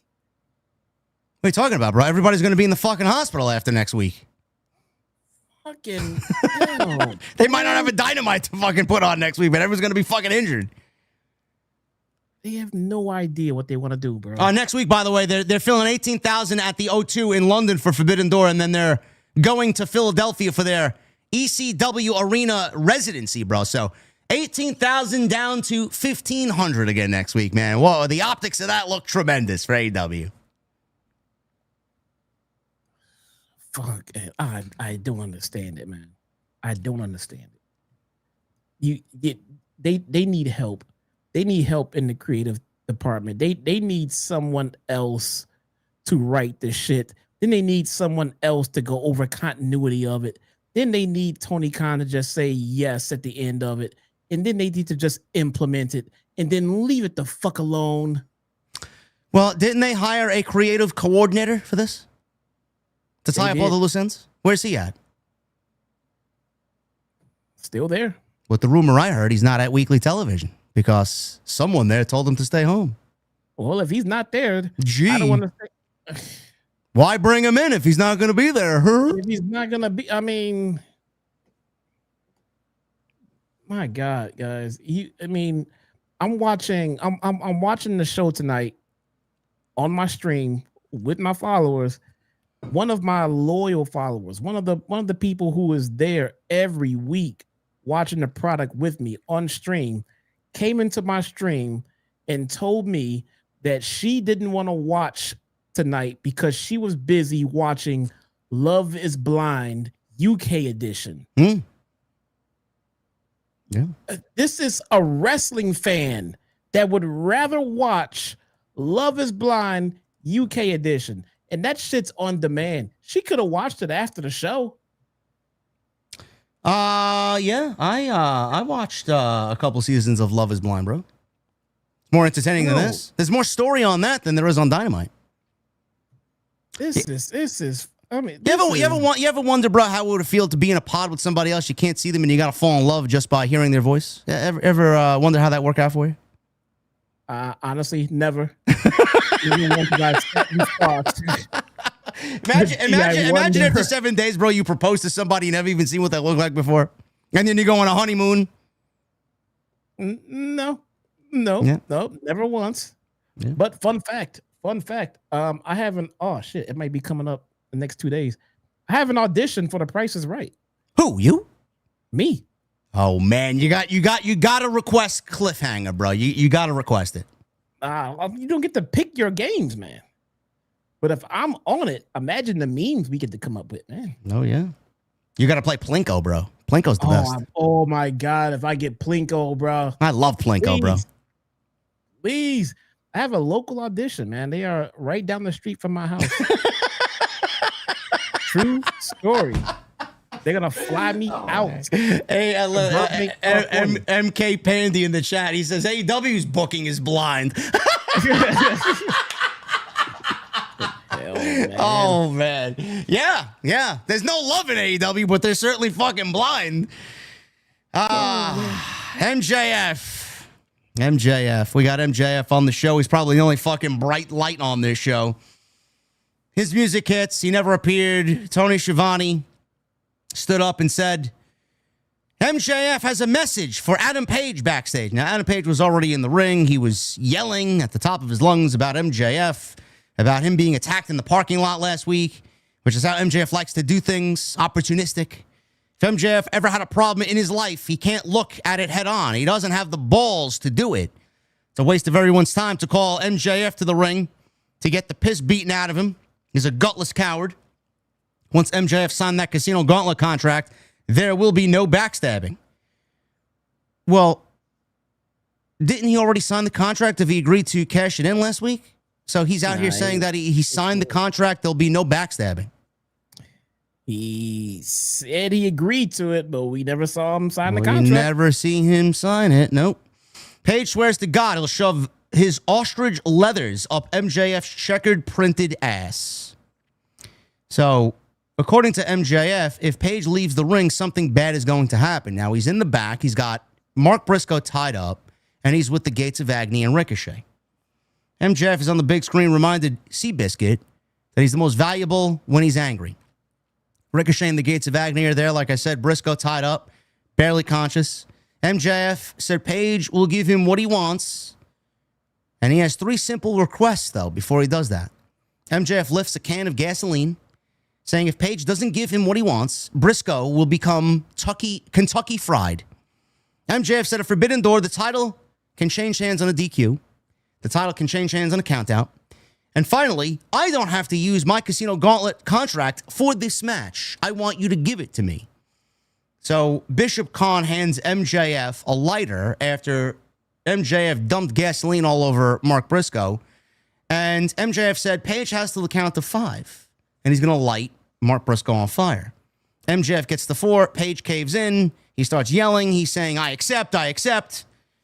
And he says, congratulations, Hangman. You are still the hero. Page grabs a chair and charges backstage as we go into a commercial break. Now, after we get back from the commercial, this is where things got comical. Page power walked backstage and found Ricochet hanging out by himself. He wasn't even with the Gates of Agony. He was talking to a security guard. Back turned to Page, Jesse. He smashed Ricochet in the back with the chair, demanding where MJF is. Where's MJF? Security runs in and tells Page, no. MJF left the building. As Page laid out some of the security guys before he also left the building, Ricochet's down on the ground selling the chair shot, and the Gates of Agony, wherever the fuck they were, finally show up and see that their fabled leader is down on the ground. And that was it. That was the way the segment came to a close. Like we talked about earlier, where's Mark Briscoe? Where are people attending to Mark Briscoe? Why isn't Adam Page going to find where Mark Briscoe? Who gives a fuck about MJF now? Who cares? You got a guy poured gasoline all over him, tied up, beaten up, unconscious, but you care about where MJF is. Who wrote this shit? Even if I'm to assume that he got with Mark Briscoe first, found out he was okay, and then went looking for MJF, Ricochet is just hanging out in the back, shooting the shit and talking like he was just not a part of a goddamn plot to murder someone 42 and a half seconds ago. Just chilling. Yeah. So anyway, I'm just hanging out with my hot wife. Oh my God. Somebody attacked me because I just tried to set someone on fire. Then security comes out because security can't have someone getting hit with a steel chair and getting attacked. But setting a man on fire, there's no one in sight. I love it. I don't know, man. Great stuff. Riveting storytelling here. No notes. How has Ricochet fallen so far off the map, bro? What happened here? Guy's a loser, huh? Well, he's in the main event. Is he? Picture. Is he? Where? He just got fucking taken out by Adam Page and made to look like a loser who Adam accepted Page offers from MJF and he didn't get anything in return. Adam Page is the world champion. He got taken out by MJF, not hologram. He's still a loser, though. Yes, that hasn't changed. Yes, He's still got a hot wife, though. That's all that really matters. Very. Here. I heard she dropped a new video. I haven't seen it. She did. I saw her clips of it on social media. How'd she look? Always good, but not as good as the last video. Oh, okay. Yeah. You didn't turn the volume on, did you? I did not. No. Okay, good. No. All right. No reason to do that. Main event here before we get the fuck out of here. Thank God. Timeless, Toni Storm, and Alex Windsor, Jesse. Same ring gear. Same ring gear. It's going to be same ring gear on Sunday, too. Somebody get her a change of clothes. And we got these two teaming up against Athena and Mercedes Moné. Jesse, I got a couple of pieces of information on Mercedes. You are going to not be surprised at this news, bro. Mercedes is going after a 9th belt, bro. A 9th belt. Okay. Apparently, the Rev Pro Undisputed British Women's Championship is in the possession of Mercedes. She won it back in January. Queen of Southside Championship, she also owns. Owen Hart Foundation Tournament belt, the EWA Championship, the CMLL World Women's Championship, the PTW Women's Championship, and the most recent, the Betsia Women's title. Now, that's 8 championships, and she's going after another one, bro. As announced on Twitter by Rev Pro, Mercedes will put her Rev Pro British Women's Championship on the line against, I don't know who this is, Emerson Jane's Discovery Wrestling Scottish Women's Championship for the promotion's 13-year anniversary show. She's going to be wrestling Emerson Jane for this Scottish Women's Championship, bro. She's going to win a 9th belt, man. Okay, name those again, one at a time. Wait a minute. Hold on. Oh no, do I have it? What's yeah. There you go. There we go. That works. Yeah, that works. Yeah. The Rev Pro Undisputed British Championship. Okay, Rev Pro I've heard of. Yeah, okay. The Queen of Southside Championship. Never heard. Where's the Southside, bro? I live on the Southside, but it's not the same. Okay. No. The AEW Owen Hart Foundation Tournament belt. I didn't know that was an active championship, bro. No, it is now. They made it one. But she lost the match in which the tournament she won gave her the opportunity of Tony at All In, and she is still carrying around the belt for that tournament. What are the rest of those damn titles, the bro? EWA Women's Championship. Never heard of that at all in my life. That may be in Indonesia somewhere, bro. We don't know. In some small village that's population 15. I don't know. What do those letters even stand for? I don't know. I don't have a creative brain cell in my body at this hour. We have the CMLL Women's Championship. Ooh, I heard the CMLL. What else? The PTW Women's Championship. Never heard of it. And the Bestia Women's title. Never heard of it. And how many titles does she have? She has 8. She has 8. Half of them. Literally, I've never heard. Bro, she could have just went to beltmaker.com and had those belts generated, came out and made up 3 letters and said, "I'm that champion," and I would be none the wiser right now. Continue for another 30 seconds, bro. Lead the podcast. I'm going to turn the music on again. Say whatever, man. I gotta get up for a second. Okay. So if she has 8 titles, she's 8 belts, Moné. 8 titles, and 4 of them is something that we've never heard of. It kind of takes away from the credibility of the other 4 titles, even though we know what they are. Even though one of them there's the problem. Here's the problem. 4 of them we never heard of, but one of them, the Owen Hart title, which I don't want to shit on, because the Owen Hart tournament is near and dear to me because Owen Hart was near and dear to me. But let's be fucking real. The Owen Hart fucking tournament, that title was never carried around by anybody, and it's been in existence years before her. You know what belt she won't? You know what belt she won't own, bro? The one that I'm holding up on screen right now. She'll never have this title. The off the script. Bro, you better put that away. She'll come for it. Put that away. Put that away. She ain't getting that fucking title, man. Bro, she'll come. Oh my God, she's gonna come for it. No. If you hold up a title, she comes running for you. That's it. Put that shit away. She has 8 titles. 4 of them never heard of. The one of them we know that she has no business carrying around because it's not like she can defend it. She will always have a title for the next year because you can't defend the Owen Hart title. Now she's going to have the Discovery Wrestling Scottish Women's Championship, bro. What was that? Oh, my Time Warner? What kind of shit is that? Oh, man. It's a joke, bro. It really is a joke. The reason why I brought this story up is because Lance Storm on the Wrestling Observer, he said something today that I want to read to you guys because it is just Storm works for the Wrestling Observer. Yeah. It is just riddled in truth. Lance Storm commented on Mercedes holding so many championships. He says, and I quote, "I think there's a younger generation that just thinks more belts, more belts, more belts. Everything's great. She's got 27 belts. But I think there's people like you and I," whoever he was talking to, "belts are supposed to be prestigious. And an AEW championship or a Ring of Honor championship has a degree of prestige. Maybe.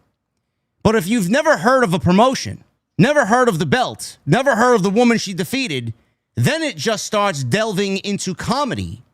Or at least the lesser belts bring down the ones that you are supposed to make important, because when you come out with 10 belts, if you think they're all equal, chances are the 2 or 3 important ones get brought down to the 6 or 7 less important ones rather than the other way around. If you can't actually name the championships, it's like, what do they mean? But I think there's a younger generation of fans that just think more belts is better. If the company has 57 belts, then that's awesome because 57 people get to have belts, or Mercedes gets to have 25 of them." End quote. I mean, I'd love to see the sickos claim where any part of that Lance Storm told any lies, bro. I don't know if I agree with. I agree with what he's saying in theory and at his core. I don't know if it's necessarily a generation that thinks having a lot of belts is cool. I don't think there's anybody right now except the people who are gonna agree with any and everything that Tony Khan and or Mercedes does. Anything that they do, they're gonna love it and agree with it. There's that core of people that exist. But I don't necessarily believe that this generation thinks that having a bunch of titles makes you cool or awesome. I think plenty of people in this generation, our generation, and everywhere else are aware that these titles don't mean shit. The average person looking at this will know that these titles just don't mean anything. She's just holding them. It's literally impossible for her to be a credible champion in 8 goddamn organizations at one time. It's impossible. And the Owen Hart title is not even represented by an organization. So now we're down to 7. Now you're telling me that 7 different organizations have a division that is vying for a title that she is the champion of. She's defending that title in 7 different promotions at one time. Or she's just carrying them around. I don't know, bro. I don't even give a shit. It's all irrelevant, bro. The only one that matters at all, the only one that I have my eyes fixated on when she comes out is the one around her waist. That's it. She's carrying around the Owen Hart Championship, bro. How fucking comedy is that? She won that championship to earn the right to wrestle Toni Storm at All In. She lost at All In to Toni Storm, yet she's still carrying around the championship as if she actually won the fucking championship. It's not even a fucking recognized title. It's a prize at the end of the tournament that gets you a title shot at the biggest show of the year. You're still carrying it around. Right. That in itself is comedy. Everybody else that won it before her won it, was proud of it, came out with Martha, said some words, showed it, displayed it the next night, and then took it home and put it with their prized possessions and then went on about their career. She's still carrying this shit around like she is the defending Owen Hart champion, and whoever wants to, go for a shot they can. Bro, if every wrestler that's working there right now went home and got all of their fucking titles that they have that are commemorative versions of them, then everybody would have titles. And I mean, it sounds ridiculous, but that's kind of what it looks like she's doing. It's not like she's carrying around. If you have two belts, that was supposed to be special. Remember, I'm two belts this and blah blah blah blah blah blah. Hey, that's cool. You have two belts in two different divisions, two different companies. That's amazing. She's carrying 8. How are they supposed to be significant? How are they supposed to be fun? How are they supposed to be cool? We've never even heard of 4 of those companies. Bro, she's going to hold 9 championships, man. We're coming up, and this is a problem in WWE too. This is a big problem in pro wrestling in general in 2025. And this is a huge problem on why Mercedes' title run is the way it is now. It's fucking boring. There's no excitement. There's no unpredictability. She wins and wins and wins, and then nothing happens. The problem is they're coming up on her being the longest reigning TBS Women's Champion. Come October and the anniversary show around that time, she will have eclipsed Jade Cargill's TBS title record. Nobody on this planet who watches this show thinks that she's losing before we get to that date, whatever it is in October. So she's going to win this 9th championship and then having another championship on this show because everybody tends to think that she's showing off these belts on Dynamite. It's good for these other promotions. She don't do anything with those championships come on Dynamite. She don't show them off. She doesn't show them off on camera. Nobody mentions them. So how important are they if none of them are even mentioned by commentary or she doesn't show them off? So she's going to win a 9th championship. She's going to win it Forbidden Door, and she's going to hold the record for the longest reigning TBS Women's Champion. It is so fucking boring, bro. It's so predictable that it's actively tarnishing her title run. Who gives a shit about any of this? No, she's not even putting anybody over while she's holding their title. I got this title from such and such company where I beat this wrestler here. She was, a great champion and a formidable opponent, but I happen to win because I'm better. This title I beat in this organization. I beat this wrestler. This is her name. Go check her out. No. I have no idea who she beat. I have no idea what company they were from. No one is being elevated by her carrying around their title. It is just worthless. Absolutely fucking worthless. Now I'm just wondering how these companies let this woman go around and just take their fucking titles. They think it does good. It sells tickets to these shows, man. 400, 500 deep, whatever they're bringing into these buildings. Give her a little red wagon to pull and just dump titles in it and just have her dragging it down to the fucking aisle while she comes down for her fucking matches. The companies mean nothing. Whoever she beats are not getting any rub. This is pointless. At this point, I don't understand why a company even wants to give her their title to carry around because they're not benefiting from it. What good does it do? They bring it to Dynamite. They think it's some big deal. Yes, she doesn't show them off on Dynamite, and nothing on the Dynamite show is mentioned about these titles. So what good does it do? No, she should be. I mean, if this is good, if this is supposed to be effective, hey, I won this title at such and such company. You want to see me defend it? I'll be over at their pay-per-view coming up this Thursday or something like that. Hey, then I would say, hey, that's some free promotion. Hey, this company is getting television promotion by her advertising herself to come and defend us. No. We have no idea where she got those titles from. The companies are made up as far as I'm concerned. They're not getting any benefit from it. it was just not smart. No, it's not smart business at all. So she's got this match on Sunday at Forbidden Door. She will be defending against Alex Windsor, Persephone, and Bozilla from Stardom. Oh my. I mean, chat, do you want to fill me in on Bozilla? Nope. That girl is sitting in the front row. They brought a girl in, stand in front row, and to look tough. She looks pretty beautiful. I'll give her that. Is she related to God? Is she related to Godzilla? Bozilla.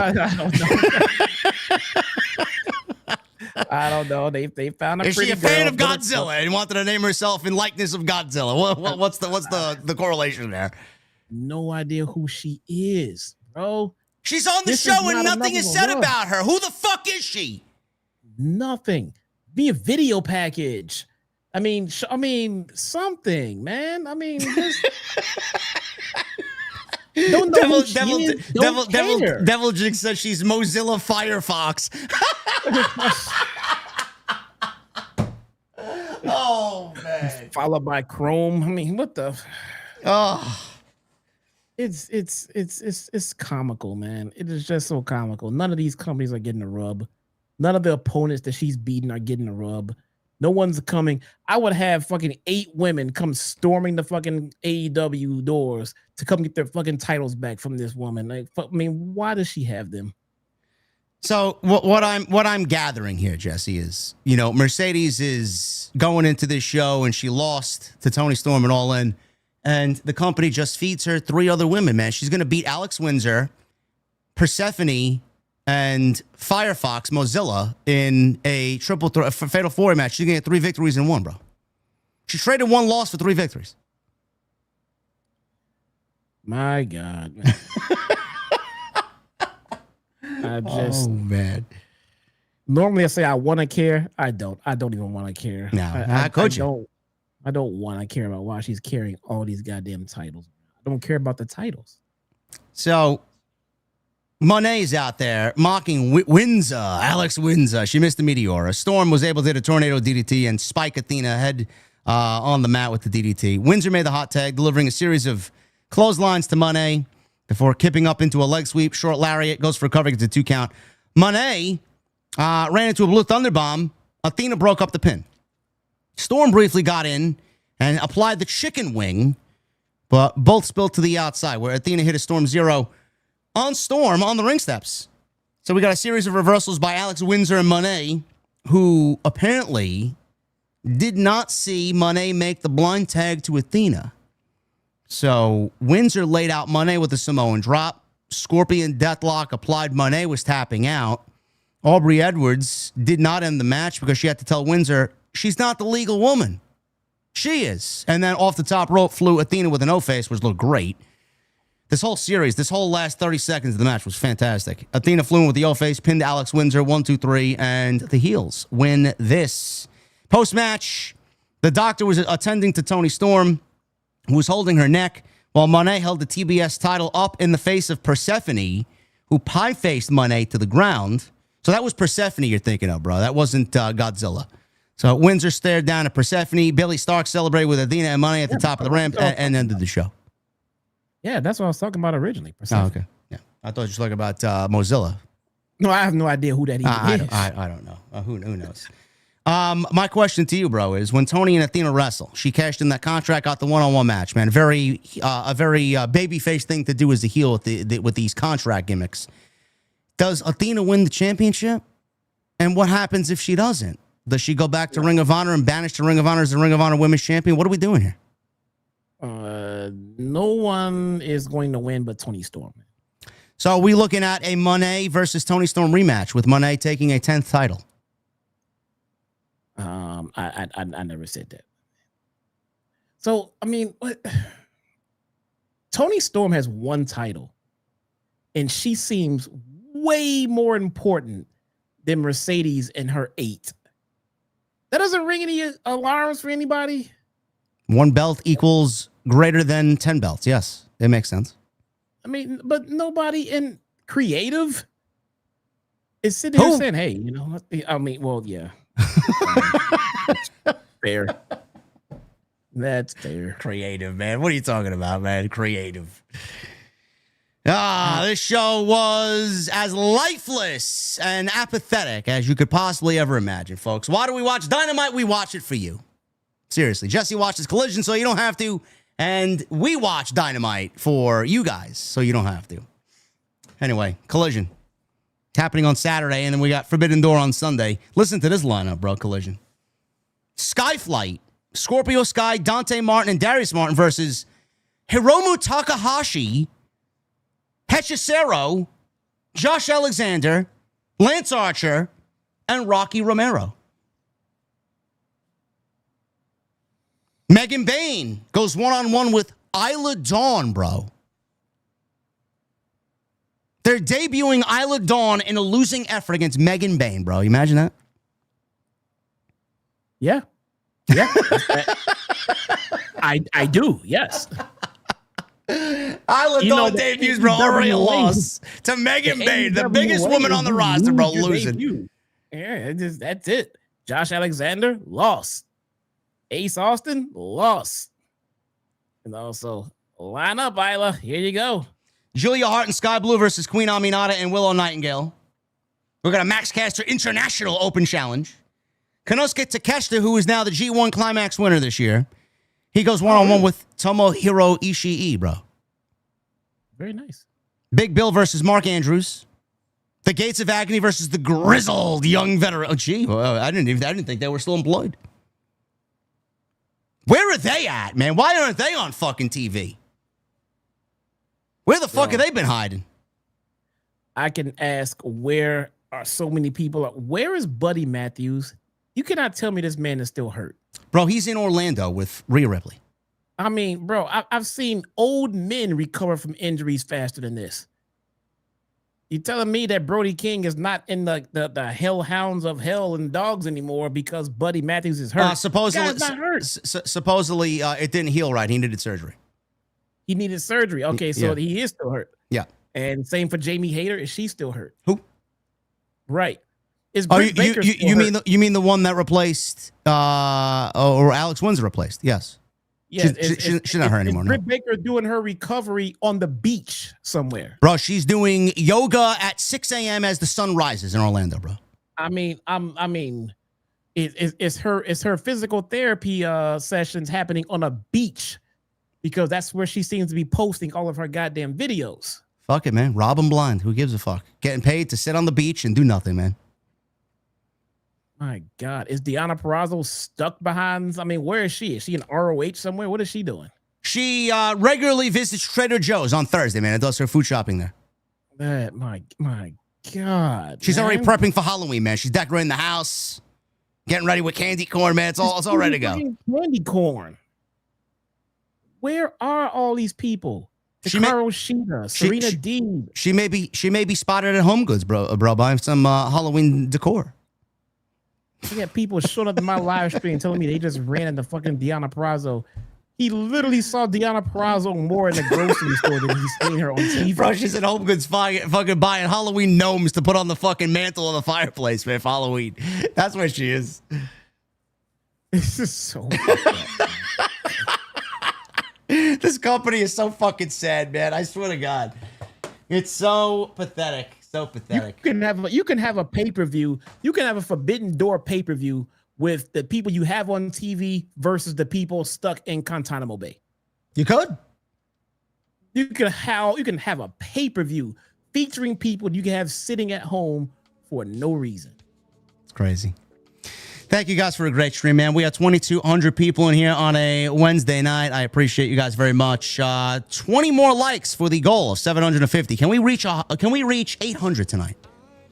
Can we get another 70 likes for 800 tonight's goal, man? So if you guys want to do that for me, if you guys are in the chat, haven't done that, would greatly appreciate that. Leave me a comment down below. Let me know what you thought of tonight's Dynamite or anything that we've discussed here tonight on the post show. Super chats are open. We're going to get into them in just a second. But please make sure you guys follow me on social media at JD from NY206, at Chi-Town Smart is where you can find Jesse, and his YouTube channel is linked down below in the description of this very video. Sheeta is having visa problems. Oh, yeah? What about Jamie Hayter? Is she having visa problems too? Could be. I don't know. Could be. Now that I think about it, I mean, seeing as how getting in and out of the country to do shit because of the fucking guy in office, then maybe this shit does make a lot of sense now. I don't know. Possibly. Possibly. Now that I think about that, I mean, it actually could be a reason. I'm hearing a lot of wrestlers having visa problems. McIntyre just had visa issues, but then it turns out he's working for the company where he can get that fixed. Michael Krause with a $2 super chat. JD, Jesse, OTS, how's everyone? Let's go. Yeah. Thank you, Michael. Love seeing Michael. Michelle with a 2. Darby as a future world champ. Not with TK's booking. No, that ship has sailed off into the distance, bro. Not happening. Francis Loop with a 10. I want to apologize to JD and Solomon last night on TNT. So JD, text Jason. I misspoke, confusing them. It's Pentagon, not Pentagram. 5-side. Add Penelope and Megan to the Triangle of Madness. Bro, are they really the Pentagram of Madness? Is that what they called?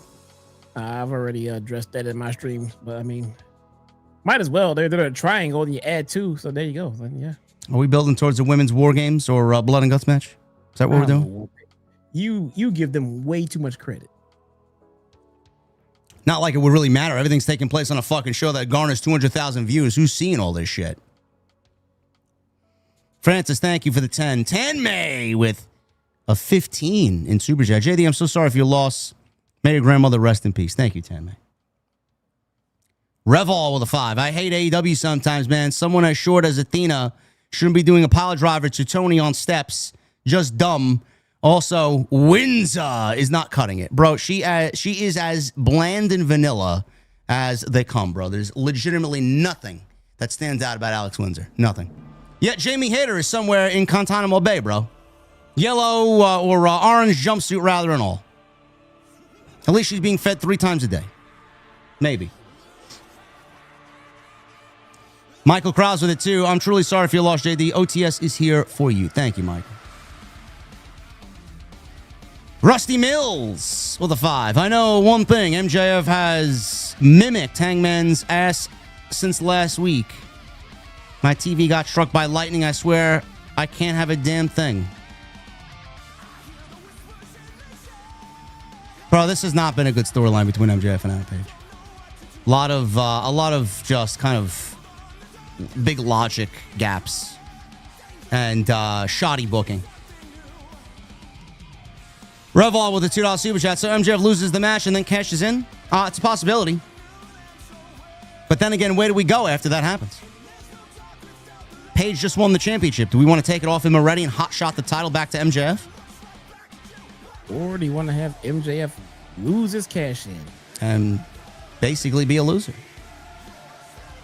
Chris with the $4.99. What's up, JD? Sorry about your loss. I lost my grandmother in 2020 due to COVID. Sending you and your family my love, thoughts, and prayers. Thank you, brother. Tony Brown with the $4.99. One thing I can say about Athena, she's got a gorgeous ass, and Mercedes needs to buy one. Well, listen, bro. Mercedes is a beautiful woman, bro. Let's be real. Come on. Adam JD 519 with a 17 months. So sorry for your loss, JD. Lost my grandfather in 2020. Prayers to you and your family. Appreciate you, Adam. Thank you, man. CM Punk fan with a $10 super chat. What do you think about the WWE ESPN thing happening earlier than expected? I am not surprised. They want to completely steal the weekend, bro. And by airing on ESPN, All Out is not going to be discussed on the socials. Only within their fan base. And I see a lot of people complaining that AEW is now, or ESPN rather, has now deleted their AEW coverage. Who exactly was going to ESPN to get AEW coverage?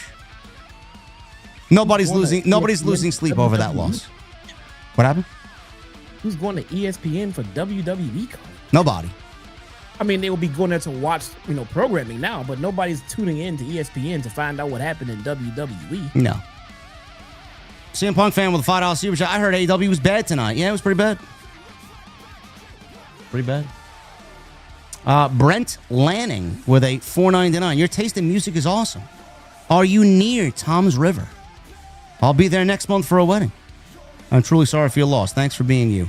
I am not near Tom's River, but I have a place in Atlantic City, and I drive past Tom's River all the time on my way down to AC. David Rice with a $20 super chat. Mr. Rice with the prayer emojis. Thank you, brother. Survivor 1993 with a $6.99. I was once addicted to soap. Don't worry now. I'm clean now.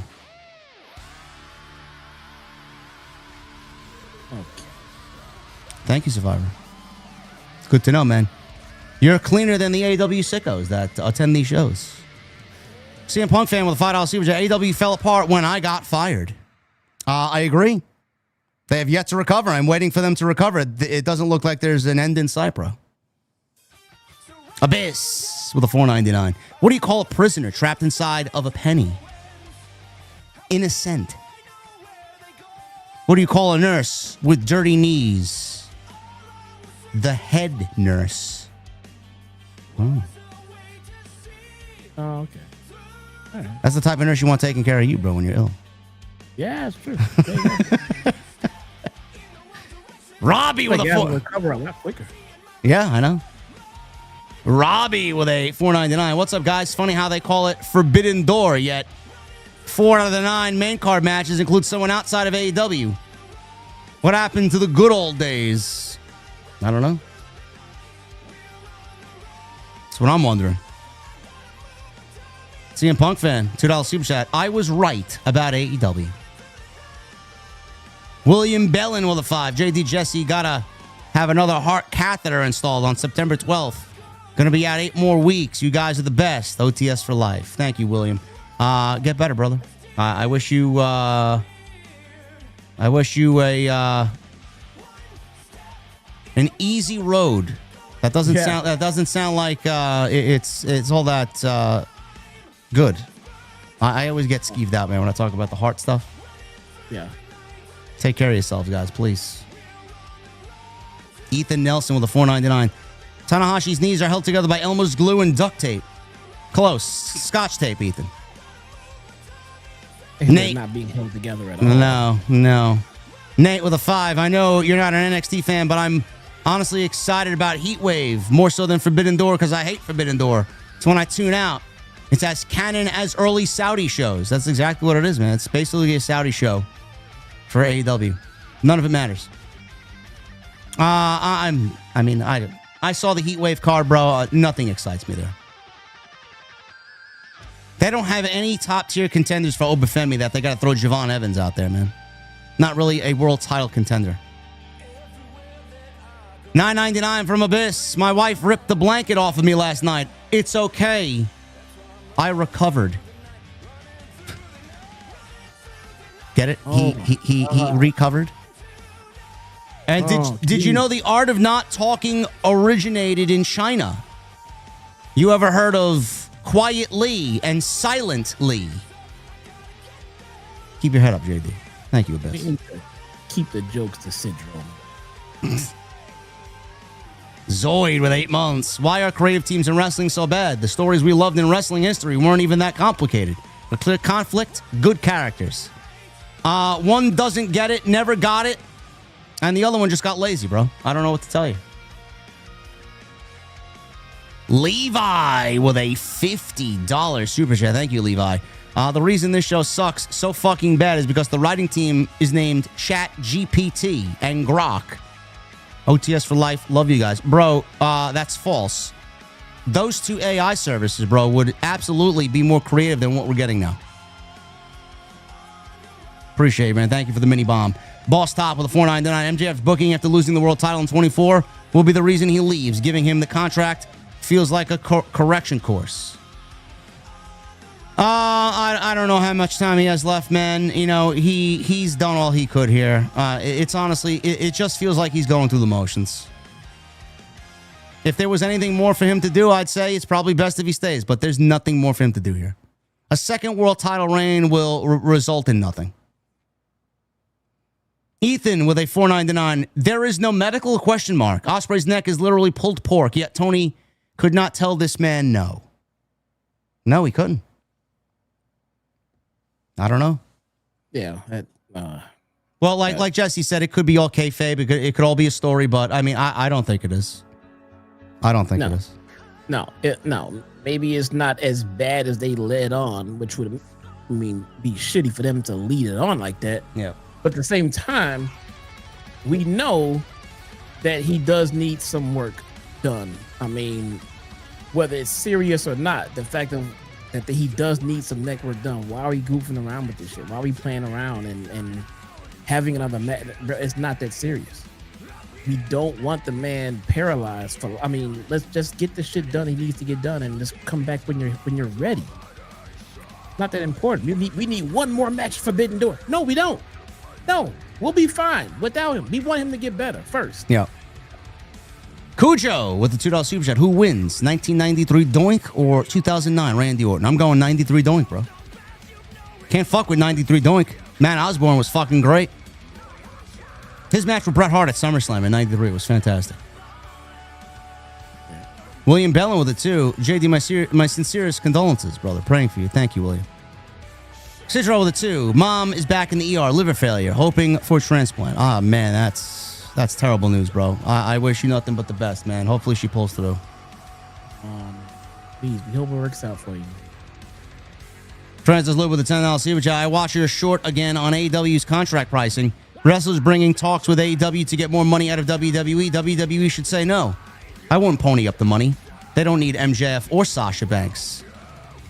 Bro, WWE is already salivating over the thought of getting MJF. You kidding me? That's your next WrestleMania main eventer for years to come. Michael Krause with a $5 super chat. My mom went to the hospital on Wednesday and passed away on a Thursday. 10 years later, my daughter passed away the same day. She would be 3 now. Wow, that's some heavy shit right there, bro. So sorry. I am terribly sorry to hear that, brother. Sucks. Francis Lube with a 5. WWE got Mariah May, Ethan Page, and Ricky Starks. That's good. Just build from there. WWE doesn't need to pay out 7-figure salaries for ex-AEW talent. No, but they will. They will. And then the second AEW brings in a WWE talent, people will complain, oh, they bringing in too many ex-WWE guys. Yep. And look at all of the AEW guys you just named. And now Jericho possibly going back and everything. Bro, it's just going to happen. They're going to be trading wrestlers back and forth. And the reason that WWE, I'll keep saying this, WWE wants AEW to go away because it's costing them money to sign higher name talent. Yes. Exactly what I said on Friday. Yeah. Yep, that is the only reason. I understand why they want AEW to go away. I don't understand people who call themselves wrestling fans that want AEW to go away because they love WWE so much. That tells me you want your favorite wrestler to make less money. That's all that fucking tells me. You'll be happy when your favorite wrestler makes less money, when WWE can then dictate the pay scale for all wrestlers again. Yeah. That's what they want. They want to pay less money. They want to make more money and pay less money. And you are sitting around advocating for a fucking $1 billion company to make more money. You sound so fucking stupid. Yeah. Nick Corvello with a $20 super chat. Hey, JD, my condolences. Losing my grandma 8 years ago, losing my grandpa 2 years ago was devastating. Your grandma's decline was similar to mine. As someone with a lot of family deaths within the decade, I feel for you. Thank you, Nick. Appreciate you guys. Francis Luke with a $10 super chat. If I am WWE, I would be looking at Julia Hart, Sky Blue, Megan Bain, Jamie Hayter, LFI, Sky Flight, Private Party, and the Outrunners, for example. Building up younger talent for your future. Bro, why doesn't AEW look at that talent and start building them creatively to be the centerpieces of their company? Why do we need WWE to get involved to take them away from AEW so that they become stars? Why can't AEW make them stars? We have said numerous times, for all our complaints about what we don't like about what we see in this company, 99.9% of it has nothing to do with the talent. The talent is fantastic. The talent is great. If they have better creative, better management, there is no reason why AEW can't be killing the game right now. Yep. They're not. It's all creative. There's nothing wrong with these fucking wrestlers. The people you see on TV every night, they're fucking great at what they do. If AEW had any sense of creativity and any stories that actually captivated its audience, their ratings would increase, and I'd be on here every week telling you how much better of a product it is than WWE. Yep. They haven't done that yet. Abyss with a 4.99. What was Whitney Houston's favorite type of coordination? Hand E? Hand-eye. Hand-eye? Hand-eye. Hand-eye? Oh. Oh, okay. Okay. Oh, okay. All right, bro. All right. I fucked that up, but I don't listen to Whitney Houston, so I don't know, man. Oh, my. What are you doing, man? What are you doing to me? Hand-eye! Yes. Rest in peace, Grandma. Thank you, Abyss. Tony Brown with a $5 super chat. Guys, I know for sure I'm not a vegan because if I could get time with Athena, Mother Wayne, Mercedes, and Roxanne Perez, my face would be glazed. Oh my, oh my God, Tony Brown. Oh, Tony Brown. Bruh, this was a PG show, man. Fresh Fly with a 199. WYR, lose all past memories or never make new ones.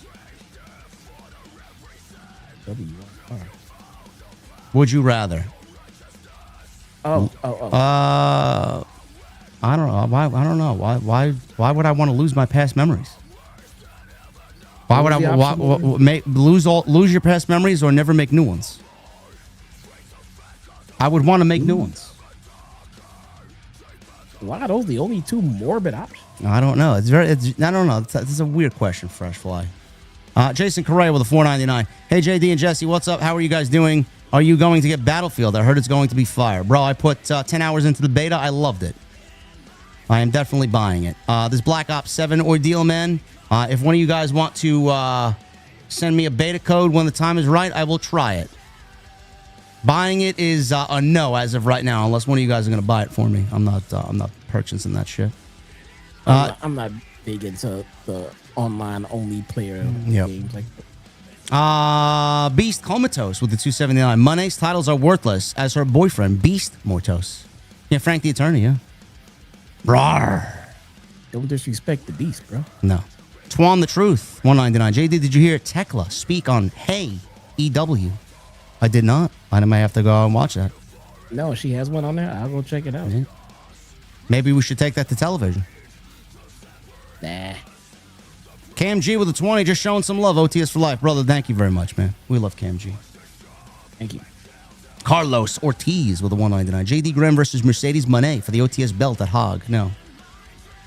Not taking the OTS belt to Hog, man. It'll be confiscated by Mercedes as down payment for me calling her next match.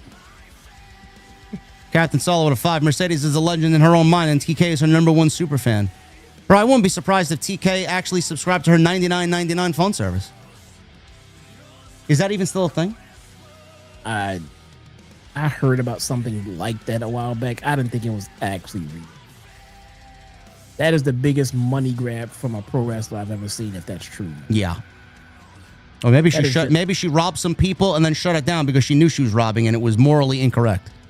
That is straight just siphoning money from your fans. Yeah, that's working class fans. That's fucked up. Yeah, that's basically a fuck you without actually saying it. Really? For Illuminati, he says, oof, poor Isla Dawn. Bro, are you surprised? It's AEW, man. Come on. Hollywood guy with a 2. Did you hear Jinder Mahal is signed by AEW? No, he's not. He says he doesn't want to come in unless there's a clear vision for him. Which AEW is certainly not the right place if that's what he wants. He better be taking whatever fucking vision he can get. Who the fuck does he think he is? Why do we want Jinder Mahal on AEW television, bro? Do we really want that? No. Do you guys hear yourself? Come on, man. Nick Corvello with a 10. To clarify, Sheeta's visa issues, as she mentioned on her social media, she only went back to Japan extended stay for visa renewal in April, flew back 2 weeks ago, but flew to Japan for a play production. Well, there you go. What visa issues is she having if she's coming and going as she pleases? I don't know. Clearly, she doesn't have any. Right.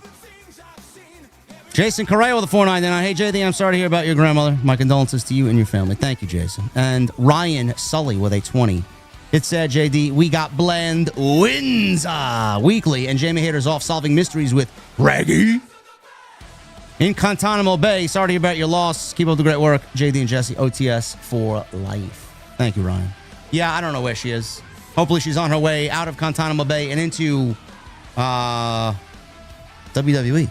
That'd be great. Anyway, guys, thank you for a great stream. Jesse, any last words you want to get out before we get the hell out of here? Nah, man, let's get on out of here. It's after midnight over here. 1 a.m. for you. Can't wait for this weekend. Yeah, Forbidden Door, man. Oh, man, I can't wait. Go.